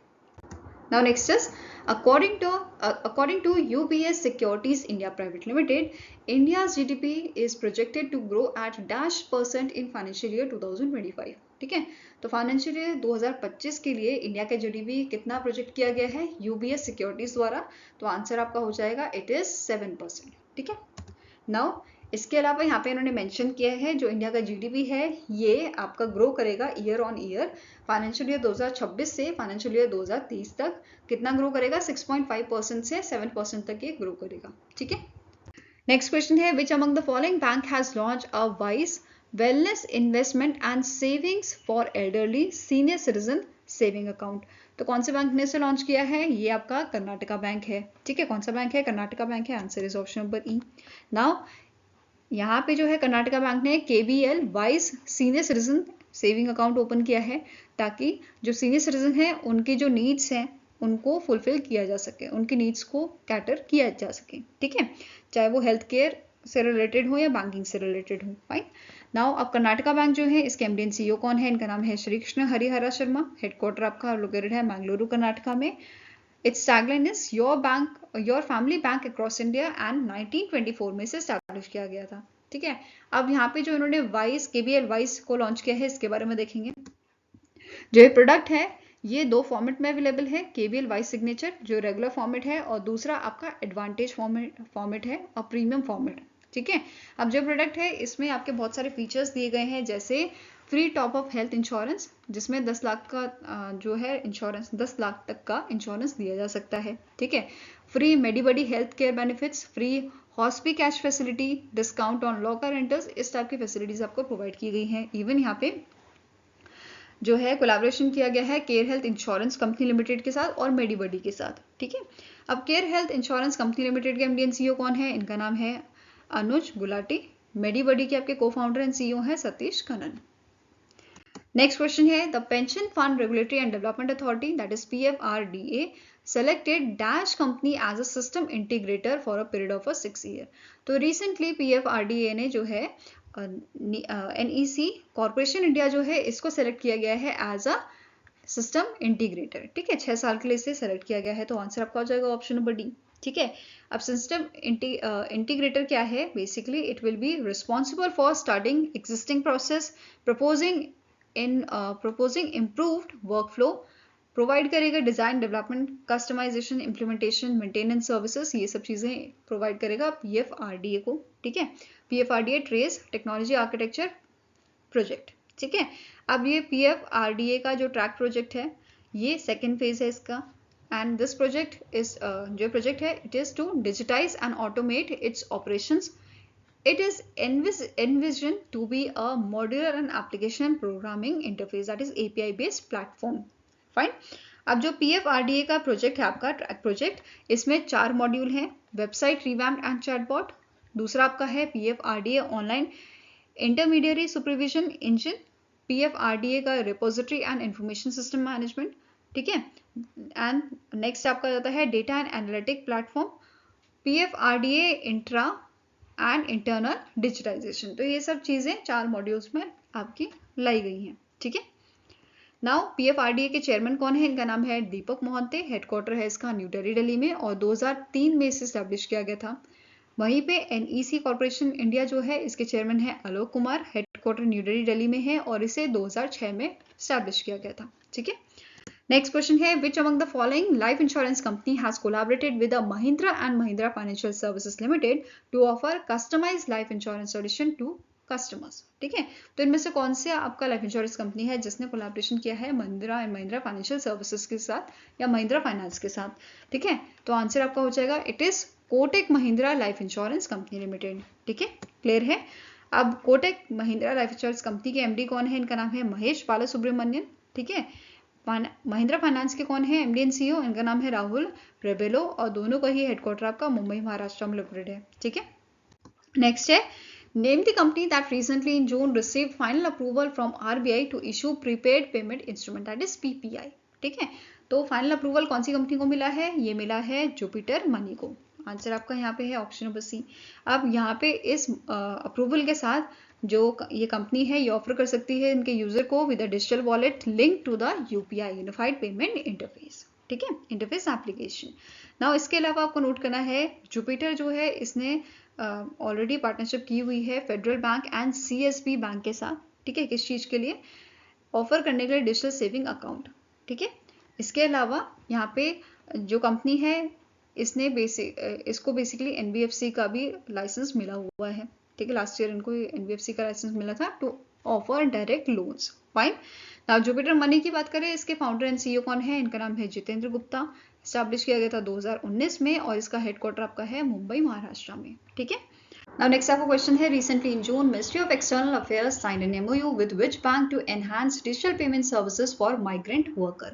तो recently ministry of external affairs ने जो है स्टेट बैंक ऑफ इंडिया के साथ MOU साइन किया है ताकि जो माइग्रेंट वर्कर्स हैं, जो इंडिया के वर्कर्स बाहर देश गए हैं काम करने, ठीक है, वो इंडिया में पैसा भेज सके विदाउट एनी ट्रांजेक्शन फीस। ठीक है, ये क्लियर हुआ? तो आंसर क्या है यहाँ पे? Option number B. अब ये होगा कैसे? तो जो आपका ई माइग्रेट पोर्टल है इसे इंटीग्रेट किया जा रहा है SBI ePay के साथ ताकि जो SBI की सर्विसेज हैं वो इजीली जो माइग्रेंट वर्कर्स हैं वो आसानी से यूज कर पाएं।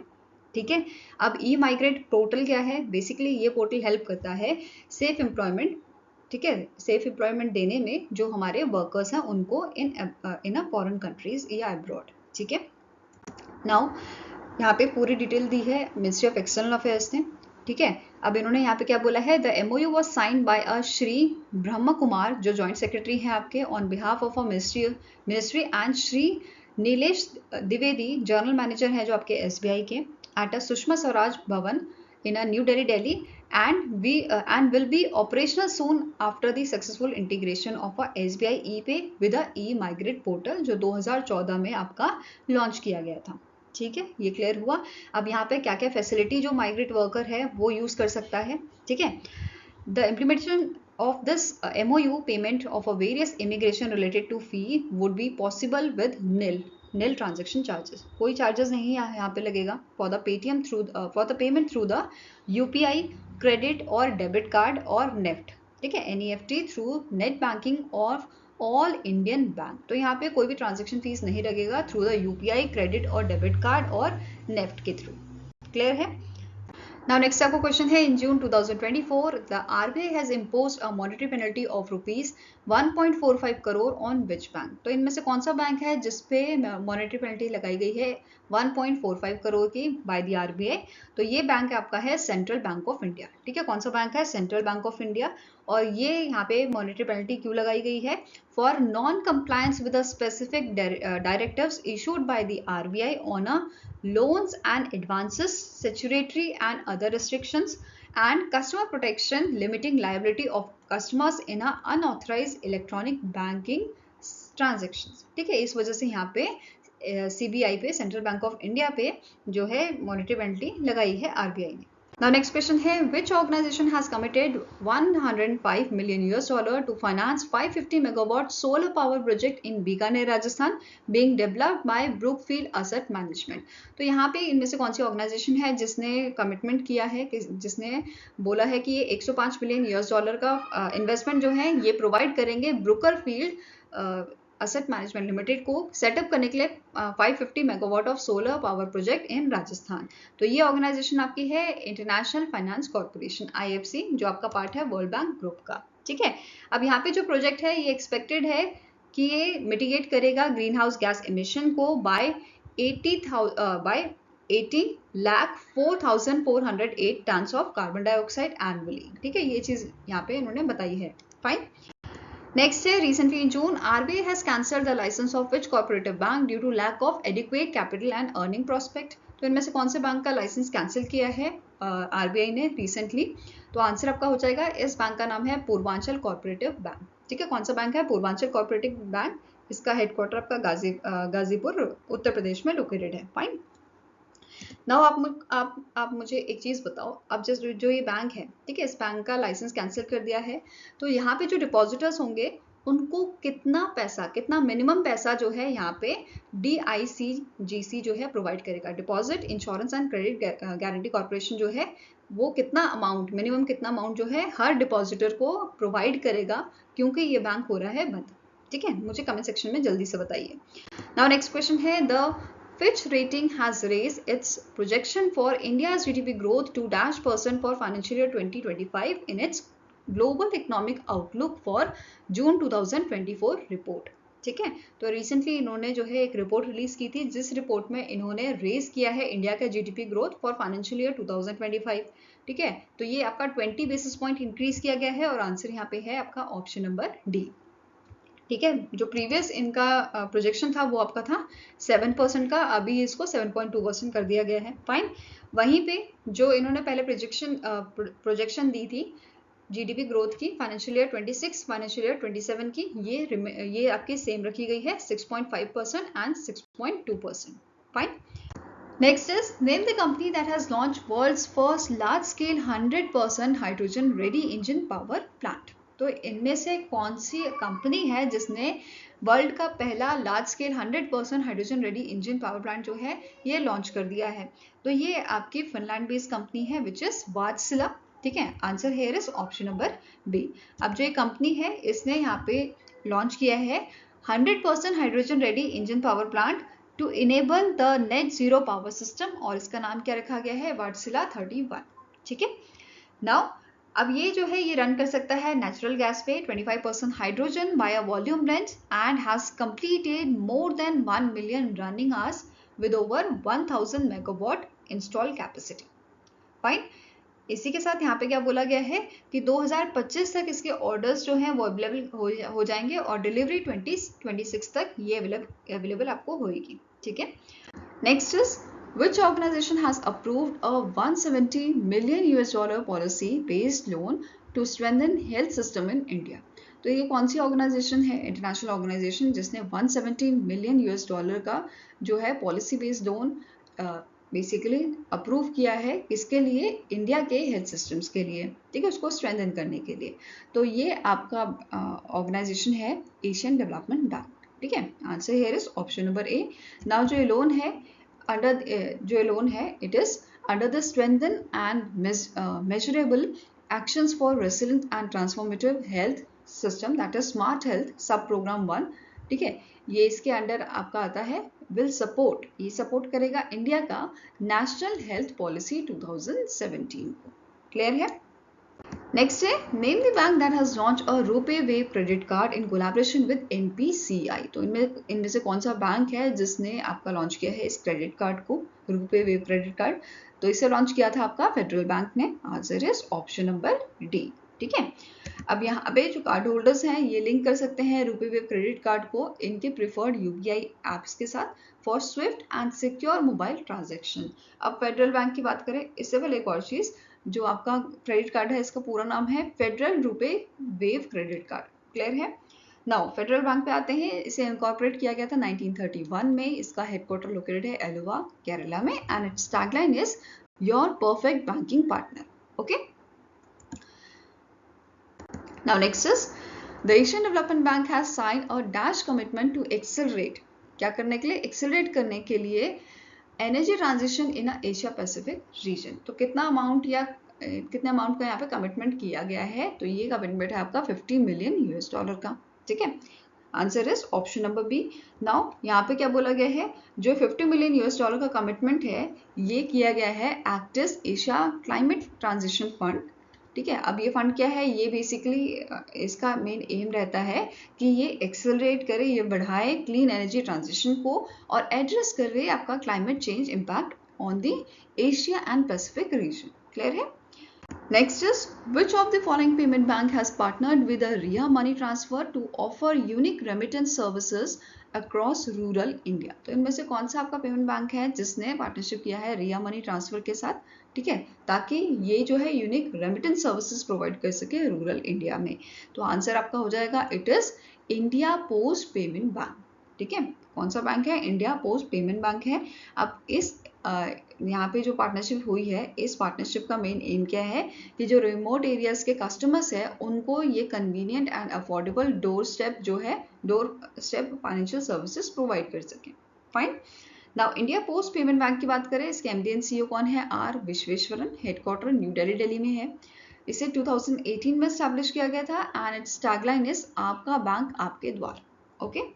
नाउ रिया मनी ट्रांसफर की बात करें तो इसका हेडक्वार्टर आपका वेनुआ पार्क कैलिफोर्निया यूएसए में लोकेटेड है एंड इसकी शुरुआत की गई थी 1987 में। Okay. Next is, which company recently in June has received the in-principle approval from the RBI to operate as a payment aggregator under the Payment and Settlement System Act 2007? ठीक है, तो इनमें से कौन सा आपका कंपनी है जिसे इन प्रिंसिपल अप्रूवल दिया गया है ऑपरेट करने के लिए पेमेंट एग्रीगेटर? तो ये आपकी कंपनी आती है सब पैसा। ठीक है, इस कंपनी का नाम क्या है? सब पैसा, जिसकी शुरुआत 2016 में की गई थी और इसका हेडक्वार्टर आपका न्यू दिल्ली में लोकेटेड है। Okay. Next question is, name the bank that has acquired additional stake in a Max Life Insurance for rupees 336 crore. तो इनमें से कौन सा बैंक है जिसने एडिशनल स्टेक जो है आपके एक्वायर किए हैं मैक्स लाइफ इंश्योरेंस में, जिसका अमाउंट आपका है 336 करोड़ का। ठीक है, रुपीज 336 करोड़। तो answer here is option number D, that is axis bank ने ये आपके एडिशनल स्टेक एक्वायर किए हैं। ठीक है, अब यहाँ पे एक्सेस एंटिटीज की बात करें तो ये आपका Axis bank, Axis capital, Axis securities आ जाते हैं। ठीक है, जिनका होल्डिंग आपका मैक्स लाइफ इंश्योरेंस में है और पहले ये 19.02% होती थी, अब इंक्रीज होके 19.66% हो गई है। Okay. Next is, recently in June which company has sign a MOU with Indian Computer Emergency Response Team, that is CERT, in to enhance India's cyber resilience in a financial sector. तो answer आपका हो जाएगा यहाँ पे CERT ने जो है MOU sign किया है मास्टर कार्ड इंडिया के साथ। ठीक है, answer is option number B. अब इस MOU के तहत दोनों ही जो आपके ऑर्गेनाइजेशंस हैं, दोनों ही जो आपकी एंटिटीज हैं, इसके एक्सपर्टीज मिलके यहाँ पे जैसे कुछ फील्ड्स हैं उसमें यहाँ पे एक दूसरे का साथ देने वाले हैं। जैसे आपका साइबर सिक्योरिटी इंसिडेंट रिस्पॉन्स हो गया, कैपेसिटी बिल्डिंग हो गया, sharing cyber threat intelligence specific to financial sector and advance malware analysis. तो इन सब में ये साथ काम करने वाले हैं। साथ में ही they will also share relevant cyber threat trends, technical information, threat intelligence and vulnerability reports to bolster the financial sector information security in India. Okay. साथ में आप स्टैटिक इन्फॉर्मेशन की बात कर लेते हैं, जैसे CERT इन है। ठीक है, इसके डायरेक्टर जनरल कौन है? संजय बहल। स्टैब्लिश किया गया था 2004 में। मास्टर कार्ड के आपके CEO हैं मिशेल मेबेज। इसके इंडिया की अगर हम बात करें, मास्टर कार्ड इंडिया की, इसके चेयरमैन आपके हैं रजनीश कुमार। हेडक्वार्टर है आपका इसका न्यूयॉर्क USA में और स्टैब्लिश किया गया था 1966 में। ओके। नेक्स्ट आपका क्वेश्चन है, name the company that has launch a Nifty India tourism index to track travel and tourism stocks. ठीक है, अब यहाँ पे इनमें से कौन सी कंपनी है जिसने Nifty India tourism index launch किया है? तो इसे लॉन्च किया है NSE इंडेसिस लिमिटेड ने, जो आपकी सब्सिडी है national stock exchange of India limited की। ठीक है, NSE की जो आपकी NSE लिमिटेड की सब्सिडी है। फाइन। अब यहाँ पे निफ्टी इंडिया टूरिज्म इंडेक्स की बात करें तो इसे लॉन्च किया गया है ट्रैक करने के लिए performance of stocks from the Nifty 500 index, जो रिप्रेजेंट करता है ट्रैवल एंड टूरिज्म सेक्टर को। ठीक है, नाउ NSE इंडाइसेस लिमिटेड जो है ये आप इसके करंट MD कौन है? इनका नाम है मुकेश अग्रवाल और इसका हेडक्वार्टर आपका मुंबई महाराष्ट्र में लोकेटेड है और इसकी शुरुआत की गई थी 1998 में। Next is, recently in June the Reserve Bank of India has cancelled the license of which cooperative bank for lacking adequate capital and earning prospect. ठीक है, तो इनमें से कौन सा कॉर्पोरेटिव बैंक है जिसका लाइसेंस कैंसिल किया गया है? तो answer is city cooperative bank limited. ठीक है, answer is option number C. और साथ में ही यहाँ पे जो बैंक है, it has failed to comply with the requirements of a banking regulation act 1949। Next question है, WestBridge capital has sold its 1.75% stake worth rupees 845.10 crore in which small finance bank. तो इन्होंने अपना शेयर जो है वो सोल्ड किया है 1.75% का in AU small finance bank. ठीक है, आंसर क्या हो जाएगा? Option number B. साथ में नोट करना है जो वेस्टब्रिज कैपिटल है ये आपकी सब्सिडी है वेस्टब्रिज अल्टरनेटिव इन्वेस्टमेंट फंड की। ओके। Now next question है, name the fintech company that has collaborated with Invest India to boost financial inclusion among the one district one product that is ODOP producer and seller in India. तो recently Bharat पे ने जो है collaboration किया है invest India के साथ, ताकि जो फाइनेंशियल इंक्लूजन है उसको बढ़ाया जा सके amongst one district one product producer and seller in India. तो answer is option number C. ठीक है, दैट इज भारत पे. नाउ अब इससे क्या होगा, this will improve the access to the digital payment mediums among the ODOPs merchant जो आपके टियर 3, टियर 4 और रूरल एरियाज में है. क्लियर है. नाउ अब उत्तर प्रदेश, आपको ये भी पता होना चाहिए, उत्तर प्रदेश जो है ये पहला स्टेट बना था इंडिया का जिसने लॉन्च किया था ODOP कॉन्सेप्ट को 2018 में. ठीक है, तो कभी कभी पुरानी चीजें भी पूछ ली जाती हैं. नाउ स्टार्टिंग इन्फॉर्मेशन देखेंगे. भारत पे जो है, भारत पे के सीईओ कौन है, इनका नाम है नलिन नेगी. हेडक्वार्टर इसका न्यू दिल्ली में लोकेटेड है. इन्वेस्ट इंडिया की बात करें तो MD एंड CEO इनके हैं निवृत्ति राय. हेडक्वार्टर है आपका न्यू दिल्ली में और इसे 2009 में स्टैब्लिश किया गया था. Our next question is, as per UNCTAD, that is United Nations Conference on Trade and Development, इनकी जो रिपोर्ट है आपकी world investment report 2024, India's FDI, India's foreign direct investment inflows fell by 43% in 2023 to dash from 49 billion US dollar in 2022. तो 2022 के comparison में इस बार 43% का decline हमें देखने को मिला है. ठीक है, अब ये कितना हो जाता है आपका, it is 28 billion US dollar. तो 2023 में ये आपका गिर के 28 बिलियन US डॉलर हो गया है. 2022 में 49 बिलियन US डॉलर हुआ करता था. ठीक है. नाउ अब यहाँ पे अगर FDI रेसिपिएंट की बात करें इंडिया की, तो इंडिया की रैंक इसमें 15th हो गई है, पहले ये 8 नंबर पे थी. ठीक है, वहीं पे FDI आउटफ्लोज की बात करें तो इंडिया की रैंक पहले 23rd थी, now it is 20th rank. Okay, इसके अलावा आपका जो ग्लोबल FDI है वो कितना डिक्रीज हुआ है, वो 2% से डिक्रीज हुआ है 2023 में, which is your 1.3 trillion US dollar. Okay, और यहाँ पे इसके अलावा यहाँ पे एक इंपॉर्टेंट पॉइंट है कि अमंग टॉप 20 होस्ट इकोनॉमीज, जो होस्ट इकोनॉमीज हैं इनमें हमें जो है FDI डिक्लाइन देखने को मिला है, जिसमें से आपका France, Australia, China, USA, India, ये आपके जो है टॉप ऐसी कंट्रीज हैं जहाँ पे FDI डिक्लाइन हमें देखने को मिला है. ठीक है. नाउ होस्ट कंट्रीज की बात करें तो टॉप 5 में आपकी कौन कौन सी आ जाती हैं, it is USA, China, Singapore, Hong Kong, China and Brazil. तो ये आपकी टॉप 5 आ जाती हैं. अगर आप यहाँ पे देखो, कंपैरिजन करो 2022 से 2023 का, तो यहाँ पे जो है आपको डिक्लाइन साफ साफ देखने को मिलेगा. पहले ये 332 था, अभी 311 है. ठीक है, देन 189 था आपका चाइना का, देन नाउ इट इज 163. ऐसे ही 141 आपका था 2022 में. जो सिंगापुर है इसमें हमें इंक्रीज देखने को मिला है, विच इज 160.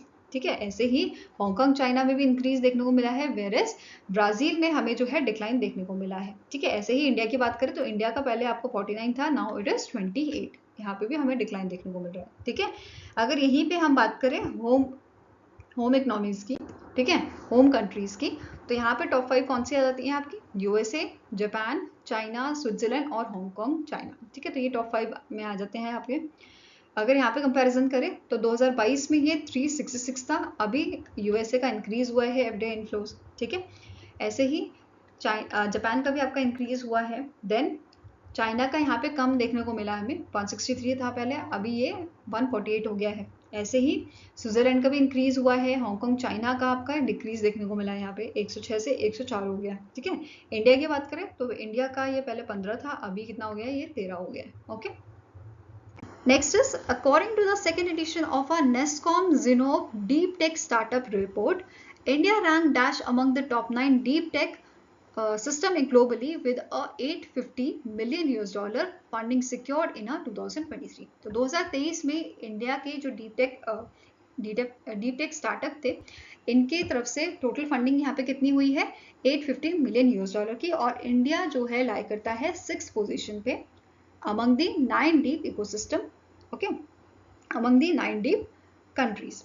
ठीक है, अब इंडिया जो है 6 नंबर पे है with a 3,600 deep tech startup, जिसमें से 480 जो हैं वो स्टैब्लिश किए गए थे 2023 में, एंड इसमें से भी 74% जो है दे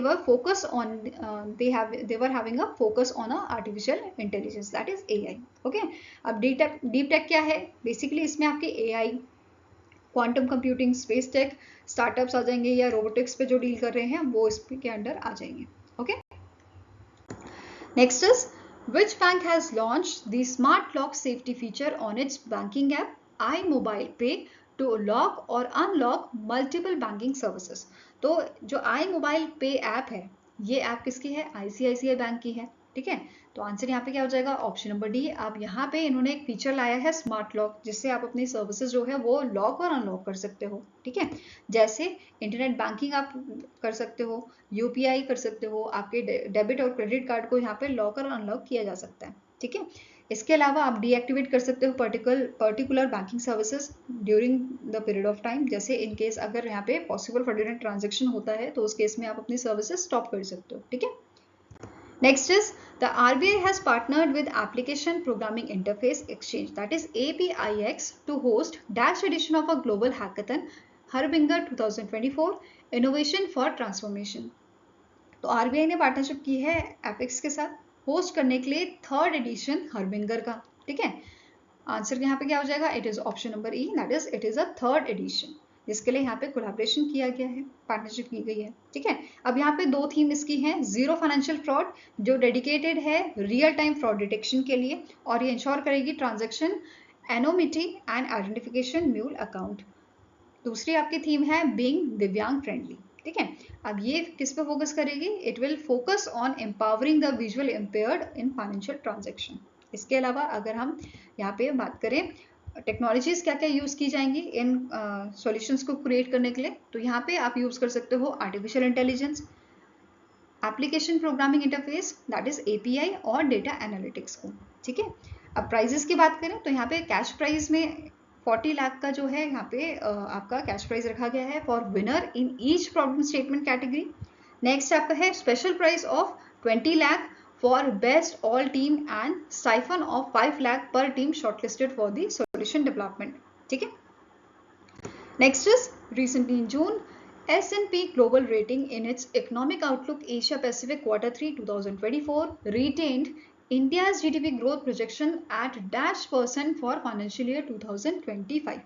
अब recently S&P Global Rating ने जो है इकोनॉमिक आउटलुक अपना रिलीज किया है एशिया पैसिफिक का फॉर Q3 ऑफ 2024, जिसमें इन्होंने इंडिया के जीडीपी आपकी रिटेन की है 6.8%, ठीक है। कितनी रिटेन की है? 6.8%, ठीक है। इसके अलावा अगर हम फाइनेंशियल ईयर 2026 की बात करें, 2026 की, तो ये इन्होंने रेज की है 6.1, पहले प्रिडिक्शन दी थी, अब इन्होंने इसे प्रोजेक्शन कितना किया है? 6.9% का किया है। अब फाइनेंशियल ईयर 2027 के लिए ये इन्होंने 7% कर दी है, पहले 6.2% प्रिडिक्ट किया गया था। फाइन। अब बात करें रिटेल इन्फ्लेशन की फॉर फाइनेंशियल ईयर 2025, ये प्रिडिक्ट की गई है 4.5% की। फाइन। स्टार्टिंग इन्फॉर्मेशन देखें तो S&P ग्लोबल रेटिंग के प्रेसिडेंट कौन है? इनका नाम है मार्टिना एल चुआंग, हेडक्वार्टर्स का लोकेटेड है आपका न्यूयॉर्क यूएसए में।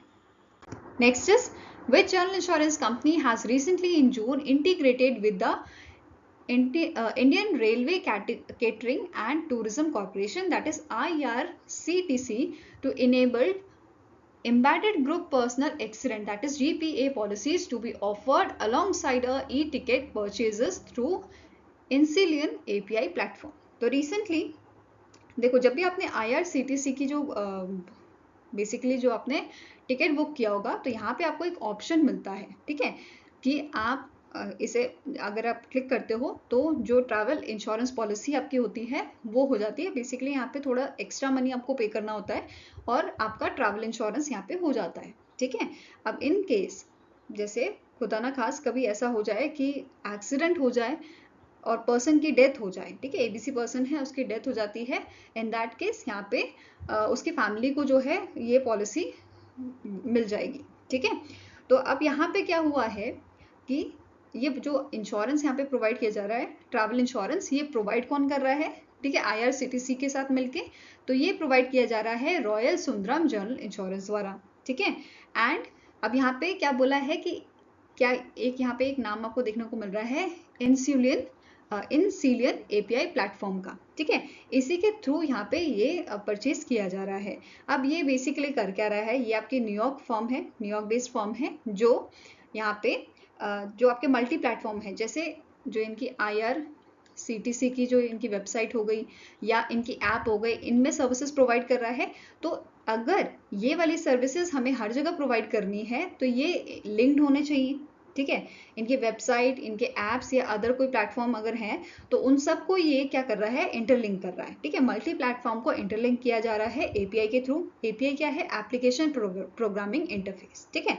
इसके द्वारा आपका इनसिलियन जो है यहाँ पे सर्विसेज प्रोवाइड कर रहा है। ये क्लियर है। नाउ अब यहाँ पे स्टैटिक इन्फॉर्मेशन की बात करेंगे तो रॉयल सोनम जनरल इंश्योरेंस जो है इसकी शुरुआत 2000 में की गई थी। हेडक्वार्टर चेन्नई तमिलनाडु में लोकेटेड है और इसके करंट चेयरमैन है SVG, ठीक है। IRCTC की बात करें तो इसकी शुरुआत 1999 में की गई थी। हेडक्वार्टर न्यू दिल्ली में है और करंट CMD है संजय कुमार। ओके, नेक्स्ट है name the organization that recently in June stated that India's current account deficit CAD reduced to 0.7% of a GDP in financial year 2024 from 2% of a GDP in a financial year 2023। तो ये data जो है ये दिया गया है by the RBI, reserve bank of India ने data दिया है। तो answer is option number A। Okay, please let me know in the comment section who is the current governor of RBI। Okay, next is which private sector bank has launched a digital investment platform smart wealth, ठीक है। तो इनमें से कौन सा आपका bank है जिसने स्मार्ट वेल्थ जो है डिजिटल इन्वेस्टमेंट प्लेटफॉर्म लॉन्च किया है ताकि आपकी जो वेल्थ है उसको इंक्रीज किया जा सके। तो आंसर आपका हो जाएगा इट इज HDFC बैंक, ठीक है। कौन सा बैंक है, HDFC बैंक है। और इन्होंने यहाँ पे HDFC स्मार्ट वेल्थ जो है इसे लॉन्च किया है, इस प्लेटफॉर्म को लॉन्च किया है। अब इस प्लेटफॉर्म की मदद से यहाँ पे आप जो है इन्वेस्ट कर सकते हो म्यूचुअल फंड्स में, ठीक है। बैंक डिपॉजिट कर सकते हो, स्टॉक्स में इन्वेस्ट कर सकते हो, बॉन्ड्स आप ले सकते हो। तो इस टाइप के यहाँ पे चीजें आप कर सकते हो, ठीक है। नाउ HDFC बैंक की बात करें तो इसकी शुरुआत 1994 में की गई थी। करंट MD एंड CEO है शशिधर जगदीशन। हेडक्वार्टर इसका लोकेटेड आपको मुंबई महाराष्ट्र में and its tagline is we understand your world. Okay, next है which among the following organization has constituted a 15-member working group to review derivative trading norms। तो इनमें से कौन सी organisation है जिसने 15 मेंबर का वर्किंग ग्रुप जो है वो आपका बनाया है, ठीक है। तो it was done by the SEBI, securities and exchange board of India ने इसे कंस्टिट्यूट किया है, which is headed by G पद्मभान, ठीक है, जो फॉर्मर एग्जीक्यूटिव डायरेक्टर आपके हैं RBI के। फाइन। अब SEBI की बात करें तो इसे as a statutory body establish किया गया था 1992 में। इसका हेडक्वार्टर मुंबई महाराष्ट्र में लोकेटेड है और करंट चेयरमैन इसके हैं Madhabi Puri Buch. Okay, now next question है which public sector bank has sign an MOU with the Indian army for a salary account. तो सैलरी अकाउंट के लिए जिसका नाम है Gaurav Bachat saving bank salary account, ये बेसिकली साइन किया गया है पंजाब एंड सिंध बैंक के साथ, ठीक है। Answer is option number C और इस अकाउंट का पूरा नाम है PSB गौरव Bachat saving bank salary account, ठीक है। अब यहाँ पे जो आपके आर्मी पर्सनस हैं, ठीक है, आर्मी पर्सनल्स हैं या एक्स रिटायर्ड मतलब रिटायर्ड आपके आर्मी पर्सन है, ठीक है, एक्स सर्विसमैन है, उन सभी के लिए ये आपका अकाउंट जो है वो अवेलेबल है। इवन जो अग्निवीर एनरोल्ड हुए हैं अभी वो भी इसके लिए अप्लाई कर सकते हैं, ठीक है। अब इस MOU का फीचर्स की बात करें तो यहाँ पे क्या बोला गया है कि जो आपके पर्सनल्स हैं या रिटायर्ड पर्सन हैं, ठीक है, उनको इसके तहत accident personal accident insurance death या अगर डिसेबिलिटी होती है इन दैट केस यहाँ पे उनको कवर अप दिया जाएगा अप टू ₹1 करोड़। वेरेज अगर एयर एक्सीडेंटल कवर होता है 1.2 करोड़ का यहाँ पे जो है एक्सीडेंटल कवर दिया जा रहा है, ठीक है। इसके अलावा यहाँ पे जो आपका सैलरी अकाउंट है इसमें डिस्टिंक्ट बैंकिंग जो है वो यहाँ पे आप कर सकते हो, ठीक है। Distant banking requirement of a serving and retired person ये उनके लिए बनाया गया है, ठीक है। साथ में ही वीर नारीज बेसिकली जो स्पाउस होंगी मेट्रियार्क की उनके लिए भी यहाँ पे बेनिफिट्स जो हैं वो प्रोवाइड किए गए हैं, ठीक है। नेक्स्ट यहाँ पे बात करेंगे स्टैटिक इन्फॉर्मेशन की। तो पंजाब एंड सिंध बैंक के MD एंड CEO कौन है, इनका नाम है स्वरूप कुमार शाह। हेडक्वार्टर लोकेटेड है न्यू दिल्ली में। 1908 में इसे स्टैब्लिश किया गया था एंड इसकी टैगलाइन है where service is a way of life. Next question है name the company that has launch a UPI app super.money to offer digital financial services. तो इनमें से कौन सी कंपनी है जिसने UPI ऐप आपकी लॉन्च की है जिसका नाम है सुपर मनी, ठीक है, super.money। तो answer is it was done by the Flipkart, ठीक है, फ्लिपकार्ट ने से जो है लॉन्च किया था। अब इस ऐप के थ्रू आप पेमेंट कर सकते हो, क्रेडिट डिपॉजिट सारी चीजें आप कर सकते हो, ठीक है। और जो ये ऐप है ये अवेलेबल है आपके in partnership with the axis bank limited and ये ऑफर करती है credit through the Utkarsh small finance bank limited. ठीक है, नाउ आपके अदर फाइनेंशियल पार्टनर्स कौन है सुपर डॉट मनी के, इनका नाम है DMI finance and credit session. Okay, next is as per the data released by the RBI, India's external debt as of March end 2024 was dash। तो India का external डेप्ट कितना था as of the March end 2024? ये आपका था 663.8 billion का। ठीक है, answer here is option number E. Now अब इसमें यहाँ पे इन्होंने मेंशन किया था दैट इज कि इसमें आपका 39.7 बिलियन US डॉलर का इंक्रीज हमें देखने को मिला है। ठीक है, इसके अलावा अगर हम गवर्नमेंट का एक्सटर्नल डेप्ट की बात करें तो ये आपका 4.2% था इंडिया की जीडीपी का, एंड नॉन गवर्नमेंटल सेक्टर की अगर हम बात करें इसका एक्सटर्नल डेप्ट आपका 14.5% का था। ठीक है, of the India's GDP. Okay, next is which among the following organisation has sign an agreement with a German firm to construct 4 multipurpose vessel. तो इनमें से कौन सी आपकी शिप बिल्डिंग कंपनी है जिसने MOU साइन किया है, जिसने अग्रीमेंट साइन किया है 4 मल्टीपर्पज वेसल्स बनाने के लिए जर्मन फर्म के साथ। ठीक है, तो ये आपकी कंपनी है garden reach ship builders and engineers limited. ठीक है, आंसर अब यहाँ पे आपका है ऑप्शन नंबर ए। अब यहाँ पे 4 मल्टीपर्पज वेसल जो है each of a dead weight tonnage of a 7,500 at a cost of approximately 54 million US dollar. ठीक है, तो इसकी कॉस्ट आपकी 54 मिलियन US डॉलर की है और इस लागत से ये आपके 4 मल्टीपर्पज वेसल्स जो हैं वो बनाए जाएंगे विद इन 33 मंथ्स। ठीक है, इसके अलावा यहाँ पे अगर हम अदर मेजरमेंट्स की बात करें इसकी तो 120 मीटर लॉन्ग ये आपका वेसल बनाया जाएगा, 17 meter wide and with a maximum draft of 6.75 meters and each vessel with a single cargo hold to accommodate bulk, general and project cargos। ठीक है, नेक्स्ट क्वेश्चन है the competition commission of India approved the acquisition of a certain equity share of which company by Mitsui and company limited.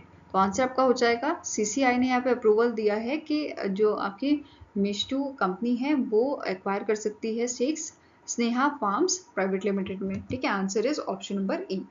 Now next आपका question है इन जून 2024 RBI has raised the ways and means advances limit for state government and union territories by %। तो RBI ने recently raise किया है ways and means advances WMA, या हम बोल सकते हैं फाइनेंशियल अकोमोडेशन आपका स्टेट गवर्नमेंट का और यूनियन टेरिटरीज का by how much percent? It is 28%। ठीक है, 28% से इसको इंक्रीज किया गया है और पहले ये आपका 47,010 करोड़ हुआ करता था। ठीक है, ये फिक्स किया गया था अप्रैल 2022 में, अब इसे इंक्रीज करके 60,118 करोड़ कर दिया गया है और ये इफेक्ट में आया है आपका 1 जुलाई 2024 से। ठीक है, WMAs की बात करें these are the temporary advances given by the RBI to the government to tie over any mismatch in receipts and payments. ठीक है, अब ये दो टाइप के होते हैं, एक है आपका normal WMA are clean advances and special WMA और special drawing facility that is STF। Okay, now अब WMA की बात करें तो इसे जो है इंट्रोड्यूस किया गया था गवर्नमेंट ऑफ इंडिया द्वारा 1997 में। ठीक है, अप्रैल 2021 में RBI ने अनाउंस किया था कि हम इसे कंटिन्यू करेंगे। ठीक है, टू 51,560 करोड़ सारे स्टेट्स और यूनियन टेरिटरीज के due to prevalence of COVID-19। ठीक है, फिर यहाँ पे RBI ने डिक्रीज कर दिया था इसे, कोविड के टाइम पे 51,560 था बट बाद में इसे डिक्रीज करके 47,010 करोड़ कर दिया गया था फॉर सारे states and union territories through the special WMA and overdraft schemes that were last reviewed and announced in 1 अप्रैल 2022। ठीक है, अब ये जो चेंजेस थे ये किए गए थे on a recommendation of advisory committee on WMA। ठीक है, to the state government headed by the Sudhir Srivastava. The committee was formed by the RBI in August 2019। ठीक है, अब यहाँ पे की पॉइंट्स देख लेते हैं जो भी चेंजेस यहाँ पे किए गए हैं उनसे रिलेटेड। जैसे RBI ने अभी रिसेंटली अनाउंस किया है स्पेशल ड्राइंग फैसिलिटी। ठीक है, RBI ने अनाउंस किया है that special drawing facility STF availed by the state government or UT will continue to be linked to a quantum of their investments in a marketable securities जो government of India issue करेगी, जिसमें आपका auction treasury bills भी आ जाता है, ठीक है। Then next point है RBI working group on a consolidated sinking fund that is CSF and guaranteed redemption fund suggested that जो मैक्सिमम लिमिट है आपकी SGF की that can be availed by the states or union territories against the investment held under the CSF or GRF will be 50%। ये कितनी की गई है? 50% of a lower of outstanding balances of a funds as on the last date of a second preceding quarter and the current balances held in a CSF and GRF, ठीक है। इसके अलावा maximum limit जो है आपकी SGF की for the investment held in ATBs, ठीक है, auction treasury bills will be 50%। ये कितनी होगी? ये 50% होगी of a lower of outstanding balances of a funds in ATBs, ठीक है, as on the last date of a second preceding quarters and the current balances held in the ATB, okay. Now next question is, on which bank RBI imposed a monetary penalty of rupees 29.60 lakh for a card rule violation? तो इनमें से कौन सा bank है जिसपे RBI ने monetary penalty लगाई है? तो आंसर यहाँ पे आपका है इट इज HSBC बैंक, ठीक है। कौन सा बैंक है? HSBC bank. It is Hong Kong and Shanghai banking corporation limited, ठीक है। अब रीजन क्या है? बेसिकली यहाँ पे इन्होंने वायलेशन किए हैं RBI के रूल्स के, जैसे on a credit card, debit card and rupee denominated co-branded prepaid card operations of bank reiterated in a RBI Direction 2022, ठीक है। इसके तहत इन्होंने यहाँ पे वायलेशन किया है, इस वजह से 29.60 लाख की यहाँ पे पेनल्टी लगाई गई है by the RBI, okay. Now next question है, in June 2024 RBI has launched an exclusive 2-hour window जिसका नाम है FinQuery for fintechs to visit the fintech department of RBI in Mumbai, Maharashtra, ठीक है। तो फिनटेक्स के लिए यहाँ पे एक विंडो जो है लॉन्च किया गया है FinQuery के नाम से। अब जो ये विंडो है ये आपका 3 से 5 बजे जो है अवेलेबल होगा on a last working dash. कौन सा डे है ये लास्ट वर्किंग? तो ये आपका हर मंथ का वेंसडे रहेगा, ठीक है। तो हर मंथ का जो लास्ट वेंसडे होगा उस दिन 3 से 5 के बीच में यहाँ पे जो फिनटेक्स है वो अपनी क्वेरी जो है रख सकते हैं फिनटेक डिपार्टमेंट के पास, ठीक है, RBI के। आई होप ये क्लियर होगा। नाउ जो इनिशिएटिव है इसका मेन एम क्या है कि ये प्रोवाइड करे platform for fintech to seek clarity and discuss fintech related queries directly with the RBI official, okay. Now जो ये है इससे होगा क्या? बेसिकली जो कम्युनिकेशन और अंडरस्टैंडिंग है between fintech companies and RBI, इसे सुधारने में या इसको एनहांस करने में ये मदद करेगा इनिशिएटिव, ठीक है।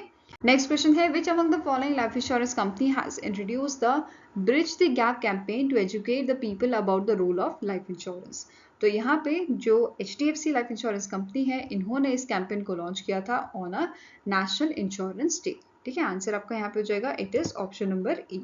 नाउ HDFC लाइफ जो है इन्होंने पार्टनरशिप किया है यहाँ पे ET नाउ के साथ, इकोनॉमिक टाइम्स नाउ के साथ, ठीक है। किस चीज के लिए? प्रोड्यूस करने के लिए series of informative chart show featuring discussion with the HDFC life leaders and there partners, okay. Now next question है, according to the Brand Finance 2024 report, Dash has become the most valuable brand in India with a 9% growth in a brand value to $26.6 billion। तो यहाँ पे top किया है Tata group ने, ठीक है। Answer यहाँ पे आपका क्या हो जाएगा? It is option number A। और टाटा ग्रुप ने अपनी जगह बनाई हुई है, पिछले साल भी इन्होंने टॉप किया था और इस बार भी, ठीक है। तो आंसर क्या हो जाएगा? Option number A is the right answer.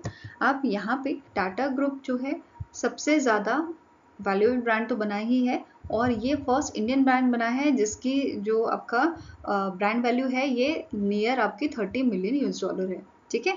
अगर हम मोस्ट वैल्यूएबल एयरलाइन ब्रांड की बात करें इंडिया में तो ये आपका इंडिगो है, ठीक है। And national stock exchange India जो है ये इसने भी अपनी पोजीशन बनाई हुई है as a leading player both in India and a global stage, ठीक है। नाउ इन्होंने अपनी जो पोजीशन है ये इम्प्रूव भी की है। लास्ट ईयर ये 91 रैंक पे थे और इस बार ये 12th रैंक पे आए हैं 2024 में, ठीक है। अब टॉप 10 जो हमारे मोस्ट वैल्यूएबल ब्रांड हैं उनकी बात करते हैं, ठीक है। First is Tata group, second आपका जाता है इन्फोसिस, थर्ड पे है HDFC, ठीक है, HDFC group, then LIC, Reliance industries limited, SBI, Airtel, HCL, Larsen and टर्बो एंड महिंद्रा, ठीक है। नाउ इसके अलावा टॉप स्ट्रॉन्गेस्ट इंडियन ब्रांड्स की बात करें तो यहाँ पे टॉप किया है आपका ताज होटल ने, followed bye Amul, LIC, Britannia, SBI, Maruti Suzuki, HDFC, Airtel, Voltas and Raymond. और रेमंड इस लिस्ट में मतलब टॉप 10 में पहली बार आया है, ठीक है। देन सस्टेनेबिलिटी परसेप्शन वैल्यू भी यहाँ पे जो है रिलीज की गई थी, ठीक है। इसमें भी टॉप 10 इंडियन ब्रांड्स जो हैं इनकी बात करते हैं तो पहला नंबर है आपका टाटा ग्रुप का, followed by Infosys, HCL, Wipro, LIC, Mahindra, Reliance industries limited, HDFC bank, Airtel and Jio. Okay, now next बात करेंगे सेक्टर रैंकिंग एंड एनालिसिस की। तो सेक्टर वाइज रैंकिंग की बात करें तो ऑटोमोबाइल में पहला नंबर आपका महिंद्रा का आ जाता है, followed bye Maruti Suzuki, Bajaj, hero, Tata Motors, ठीक है। बैंकिंग में सबसे टॉप पे आपका है HDFC bank, followed by SBI, ICICI bank, axis bank and Kotak Mahindra bank, ठीक है। बिल्डिंग मटेरियल में सबसे पहला नंबर आपका है अल्ट्राटेक सीमेंट का, followed by Shree cement, Ambuja cement, ACC and JSW cement. Next is engineering में टॉप किया है लार्सन एंड टर्बो, followed by Zetwerk and BHEL, Voltas, Tata projects, ठीक है। फूड में अमूल ने टॉप किया है, followed by Britannia, mother dairy, then Nandini and last is your Parle, ठीक है। होटल्स में टॉप किया है ताज होटल्स ने, followed by Oberoi and ITC hotels, ठीक है। अब यहाँ पे ब्रांड फाइनेंस की बात करें जिन्होंने रिपोर्ट रिलीज की थी जहाँ पे ये सारी रैंकिंग की बात हो रही है, तो इसके चेयरमैन एंड CEO हैं डेविड हेग। MD कौन है इसके, इनका नाम है अजीमोन फ्रांसिस, हेडक्वार्टर लोकेटेड है लंदन UK में और इसे 1996 में स्टैब्लिश किया गया था, ठीक है। इसके अलावा बाकी अदर जो रैंकिंग है आपकी, जैसे इंश्योरेंस की बात करें तो इसमें LIC ने टॉप किया है, followed by SBI life, HDFC life, Tata AIA life and max life insurance, ठीक है। ID सर्विसेज में टॉप किया है TCS, followed by Infosys, HCL, Wipro, tech Mahindra, ठीक है। ऑयल एंड गैस में आपका इंडियन ऑयल ने टॉप किया है, followed by Reliance, then Bharat petroleum, Hindustan petroleum and ONGC, okay.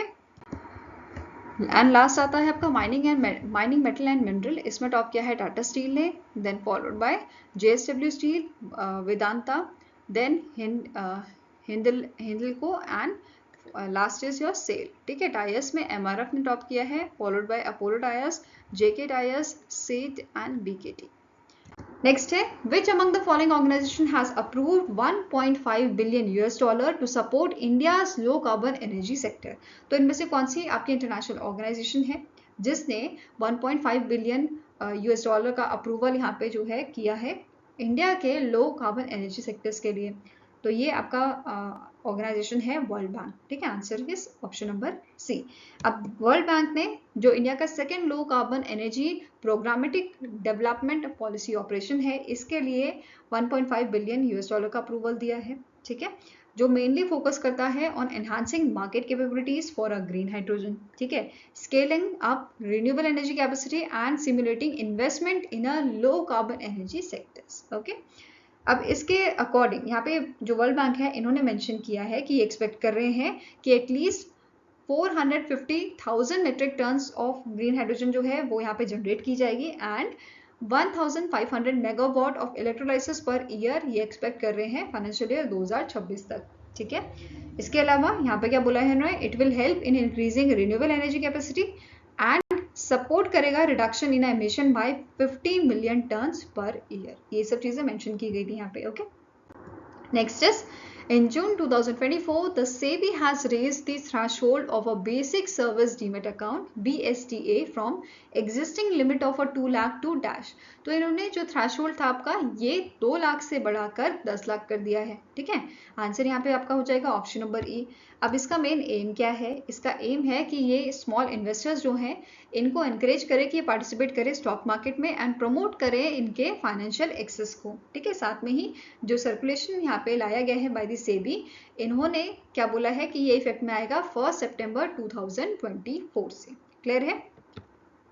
Next question है the SEBI has revised the eligibility criteria for entry and exit of a stocks in a derivative segments of exchanges as per the new rule the eligibility criteria for exit will be applicable to only those stocks that have been in a derivative segment for a minimum of how many months। तो यहाँ पे क्या बोला है, ऐसे stocks जिनका जो duration आपका जो बेसिकली जो आपके डेरिवेटिव सेगमेंट में रहे हैं 6 मंथ के लिए, मिनिमम 6 मंथ के लिए, उन्हीं के लिए ही एग्जिट आपका अलाउड है, एप्लीकेबल है। ठीक है, तो आंसर यहाँ पे क्या है, it is option number C.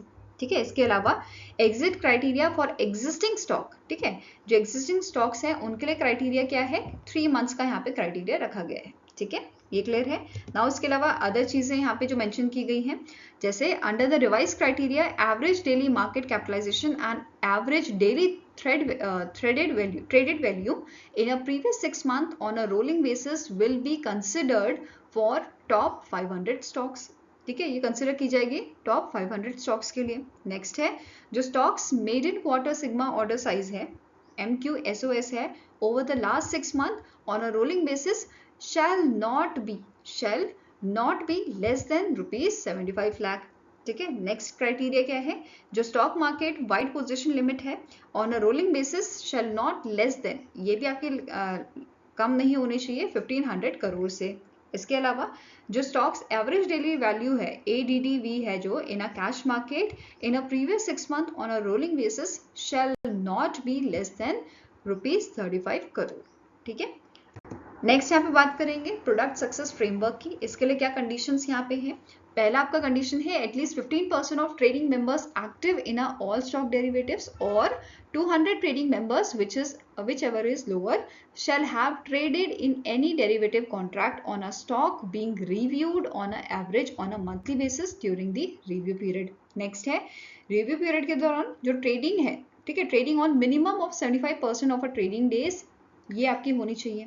ठीक है, नेक्स्ट है एवरेज डेली टर्नओवर जो है ये एटलीस्ट आपका 75 करोड़ का होना चाहिए during the review period. Then average daily notional open interest of at least ₹500 crore of that particular stock during the review period. तो ये सारी यहाँ पे कंडीशंस दी गई हैं। ओके, नाउ नेक्स्ट आपका क्वेश्चन है the Mumbai metropolitan region development authority, इन्होंने जो है एक अग्रीमेंट साइन किया है जर्मन डेवलपमेंट बैंक के साथ, KfW के साथ। ठीक है, किस चीज के लिए, urban infrastructure project in Mumbai Maharashtra.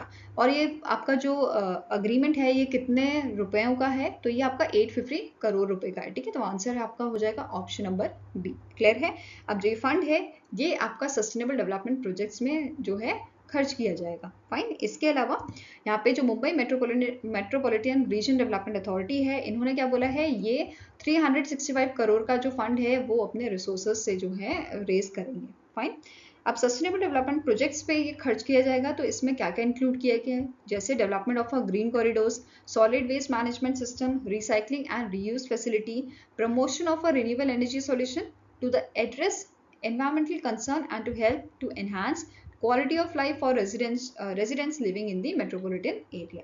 Clear है। नाउ KfW बैंक की बात करें, इसके CEO कौन है, स्टेफन विंटल्स, हेडक्वार्टर इसका आपका फ्रैंकफर्ट जर्मनी में लोकेटेड है। Whereas Mumbai metropolitan region development authority का आपका हेडक्वार्टर है मुंबई महाराष्ट्र में, और इसके करंट कमिश्नर कौन है, संजय मुखर्जी। ओके, नेक्स्ट आपका क्वेश्चन है which bank has launch its new union premier branches for high value customers in a rural and semi urban market.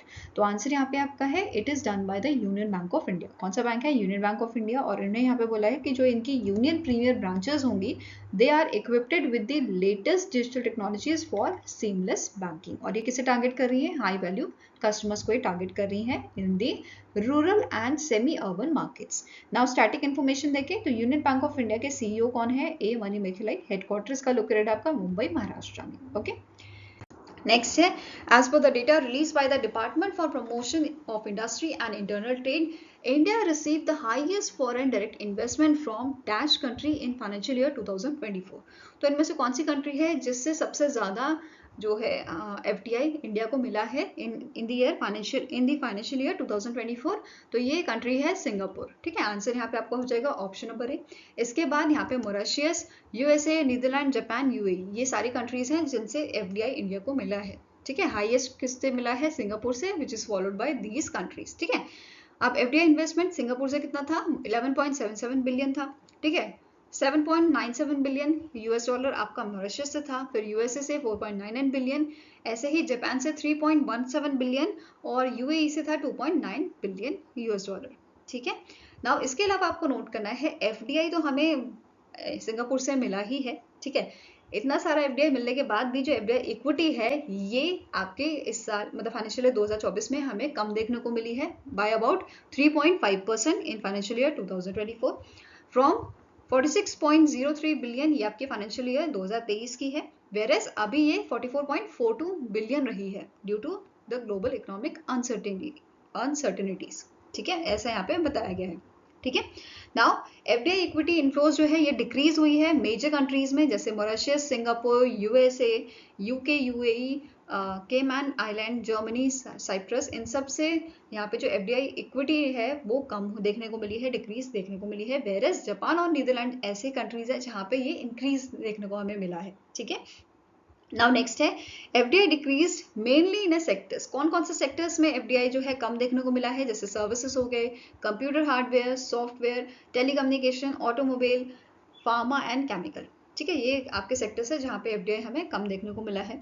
ठीक है, नाउ नेक्स्ट है recently in June the Adani international port holding private limited has signed a 30-year concession agreement with which countries Port Authority to operate and manage Container Terminal 2 of a Dar es Salaam port। ठीक है, तो इनमें से कौन सी आपकी country है जिसकी port authority के साथ यहाँ पे ये अग्रीमेंट जो है साइन किया गया है, तो इस कंट्री का नाम है तंजानिया। ठीक है, तंजानिया का ये दर ए सलाम पोर्ट है। ठीक है, जहाँ पे ये इसे ऑपरेट करेंगे टर्मिनल 2 को। ठीक है, नेक्स्ट है the Singapore based DBS bank limited projected India's GDP growth to remain at -% for Q1 of financial year 2025।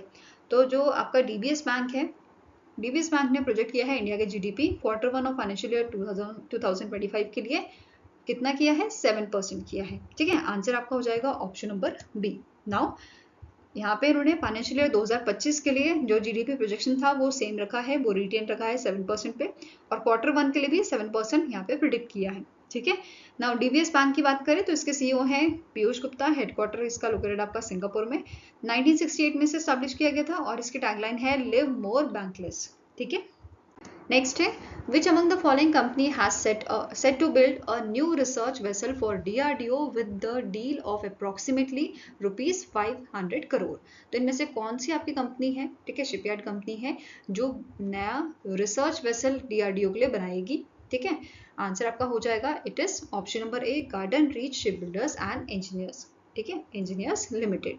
Fine, अब यहाँ पे क्या बोला गया है, जो कंपनी है इन्होंने कंफर्म किया है exchange filing that it has been selected as a lowest bidder for the project and estimated to be worth approximately, जो डील है ये कितने की है, 500 करोड़ की अप्रोक्सीमेटली है, अभी ये कंफर्म हुआ नहीं है। ठीक है, नाउ नेक्स्ट क्वेश्चन है recently in June the Andhra chamber of commerce has signed a MOU with which Atal Incubation Center to boost the startup ecosystem and support aspiring entrepreneurs। तो इनमें से कौन सा आपका जो है अटल इंक्यूबेशन सेंटर है जिसके साथ MOU साइन हुआ है आंध्रा चैम्बर ऑफ कॉमर्स का। ठीक है, तो आंसर यहाँ पे आपका हो जाएगा it is AIC Anna university incubation foundation. ठीक है, आंसर यहाँ पे है ऑप्शन नंबर ई। और यहाँ पे सिग्नेटरीज कौन थे आपके, VL इंदिरा दत्त जो प्रेसिडेंट है आंध्रा चैम्बर ऑफ कॉमर्स के, और डॉक्टर P उमा महेश्वरी जो डायरेक्टर एंड CEO है AIC अन्ना यूनिवर्सिटी इंक्यूबेशन फाउंडेशन के। ठीक है, नेक्स्ट है which among the following company has signed an agreement with the Edge Group to set up research and development facilities in India and UAE। तो इनमें से कौन सी India की कंपनी है जिसने एज ग्रुप जो आपकी UAE की कंपनी है उसके साथ अग्रीमेंट साइन किया है इंडिया में और UAE में डेवलपमेंट, प्रोडक्शन और मेंटेनेंस फैसिलिटीज स्टैब्लिश करने के लिए। ठीक है, ताकि ये टारगेट कर सके इंडिया के मार्केट को, UAE के मार्केट को और साथ में ग्लोबल मार्केट को। ठीक है, आंसर आपका हो जाएगा it is Adani defence and aerospace limited. Answer आपका यहाँ पे है ऑप्शन नंबर बी। अब इस अग्रीमेंट का एम है कि ये स्टैब्लिश करे international platform leveraging the defence and aerospace capabilities of both companies to combine their expertise in missile weapons covering airborne, surface, infantry, ammunition and air defence product. तो इस agreement के तहत इनके जो एक्सपर्टीज हैं दोनों ही कंपनी के, ये कोलैबोरेट करके वर्क करने वाले हैं मिसाइल, वेपन्स और इन सब चीज़ों में, जो चीज़ यहाँ पे मैंने मेंशन की है। ठीक है, साथ में ही डेवलपमेंट, प्रोडक्शन और मेंटेनेंस फैसिलिटीज ये एस्टैब्लिश करेंगे। क्लियर हुआ? नाउ नेक्स्ट क्वेश्चन है Which among the following institution has signed a 3-year MOU with the Renesas Electronic Corporation for research and collaboration in very large-scale integration and embedded semiconductor system? तो इनमें से कौन सा आपका institution है जिसने 3 साल का MOU साइन किया है? रेनेसस इलेक्ट्रॉनिक कॉर्पोरेशन, जो आपकी जापान की कंपनी है, ठीक है। तो आंसर आपका हो जाएगा इट इज IIT हैदराबाद। इन दोनों के बीच में 3 साल का MOU साइन हुआ है, जिसमें यहाँ पे जो इंजीनियर्स हैं आपके IIT हैदराबाद के, उनको यहाँ पे बेसिकली उनके टैलेंट को जो है वो फॉस्टर किया जाएगा, ताकि इंडिया में सेल्फ रिलायंट सेमीकंडक्टर इंडस्ट्री को बिल्ड किया जा सके, ठीक है। साथ में ही रेनेसस जो है ये इंजीनियर्स के जो स्टूडेंट हैं, ठीक है, टैलेंटेड स्टूडेंट जो होंगे उनको हायर भी करेगा। साथ में ही यहाँ पे इन्होंने बोला है कि ये 6 मंथ की, मतलब जो इंजीनियरिंग स्टूडेंट्स हैं ये 6 मंथ के इंटर्नशिप के लिए भी अप्लाई कर सकते हैं इस कंपनी में। एंड ये जो कंपनी है ये सपोर्ट करेगी IIT हैदराबाद के यूनिवर्सिटी करिकुलम डेवलपमेंट को, ठीक है, ये भी ध्यान में रखना है। तो ये सारा चीज़ इस MOU के तहत किया जाएगा, ठीक है। नाउ सिग्नेटरीज की बात करें तो यहाँ पे ये MOU साइन किया था मालिनी नारायण मूर्ति, जो कंट्री हेड ऑफ इंडिया है and senior director of engineer analogue and connectivity product group in the Renesas, and professor BS Murthy, जो डायरेक्टर है आपके IIT हैदराबाद के, ठीक है। तो इन दोनों के बीच में ये MOU साइन हुआ था। फाइन। अब जो पार्टनरशिप है इससे क्या होगा, इंडिया का जो सेमीकंडक्टर इकोसिस्टम है वो मजबूत होएगा, ठीक है, और ये सपोर्ट करेगा मेक इन इंडिया ऑब्जेक्टिव को इंडिया के, ठीक है। आई होप गाइज आपको ये वीडियो पसंद आया हो। पसंद आया तो लाइक एंड शेयर जरूर कीजिएगा, और हमारे साथ जुड़ने के लिए हमारे चैनल को सब्सक्राइब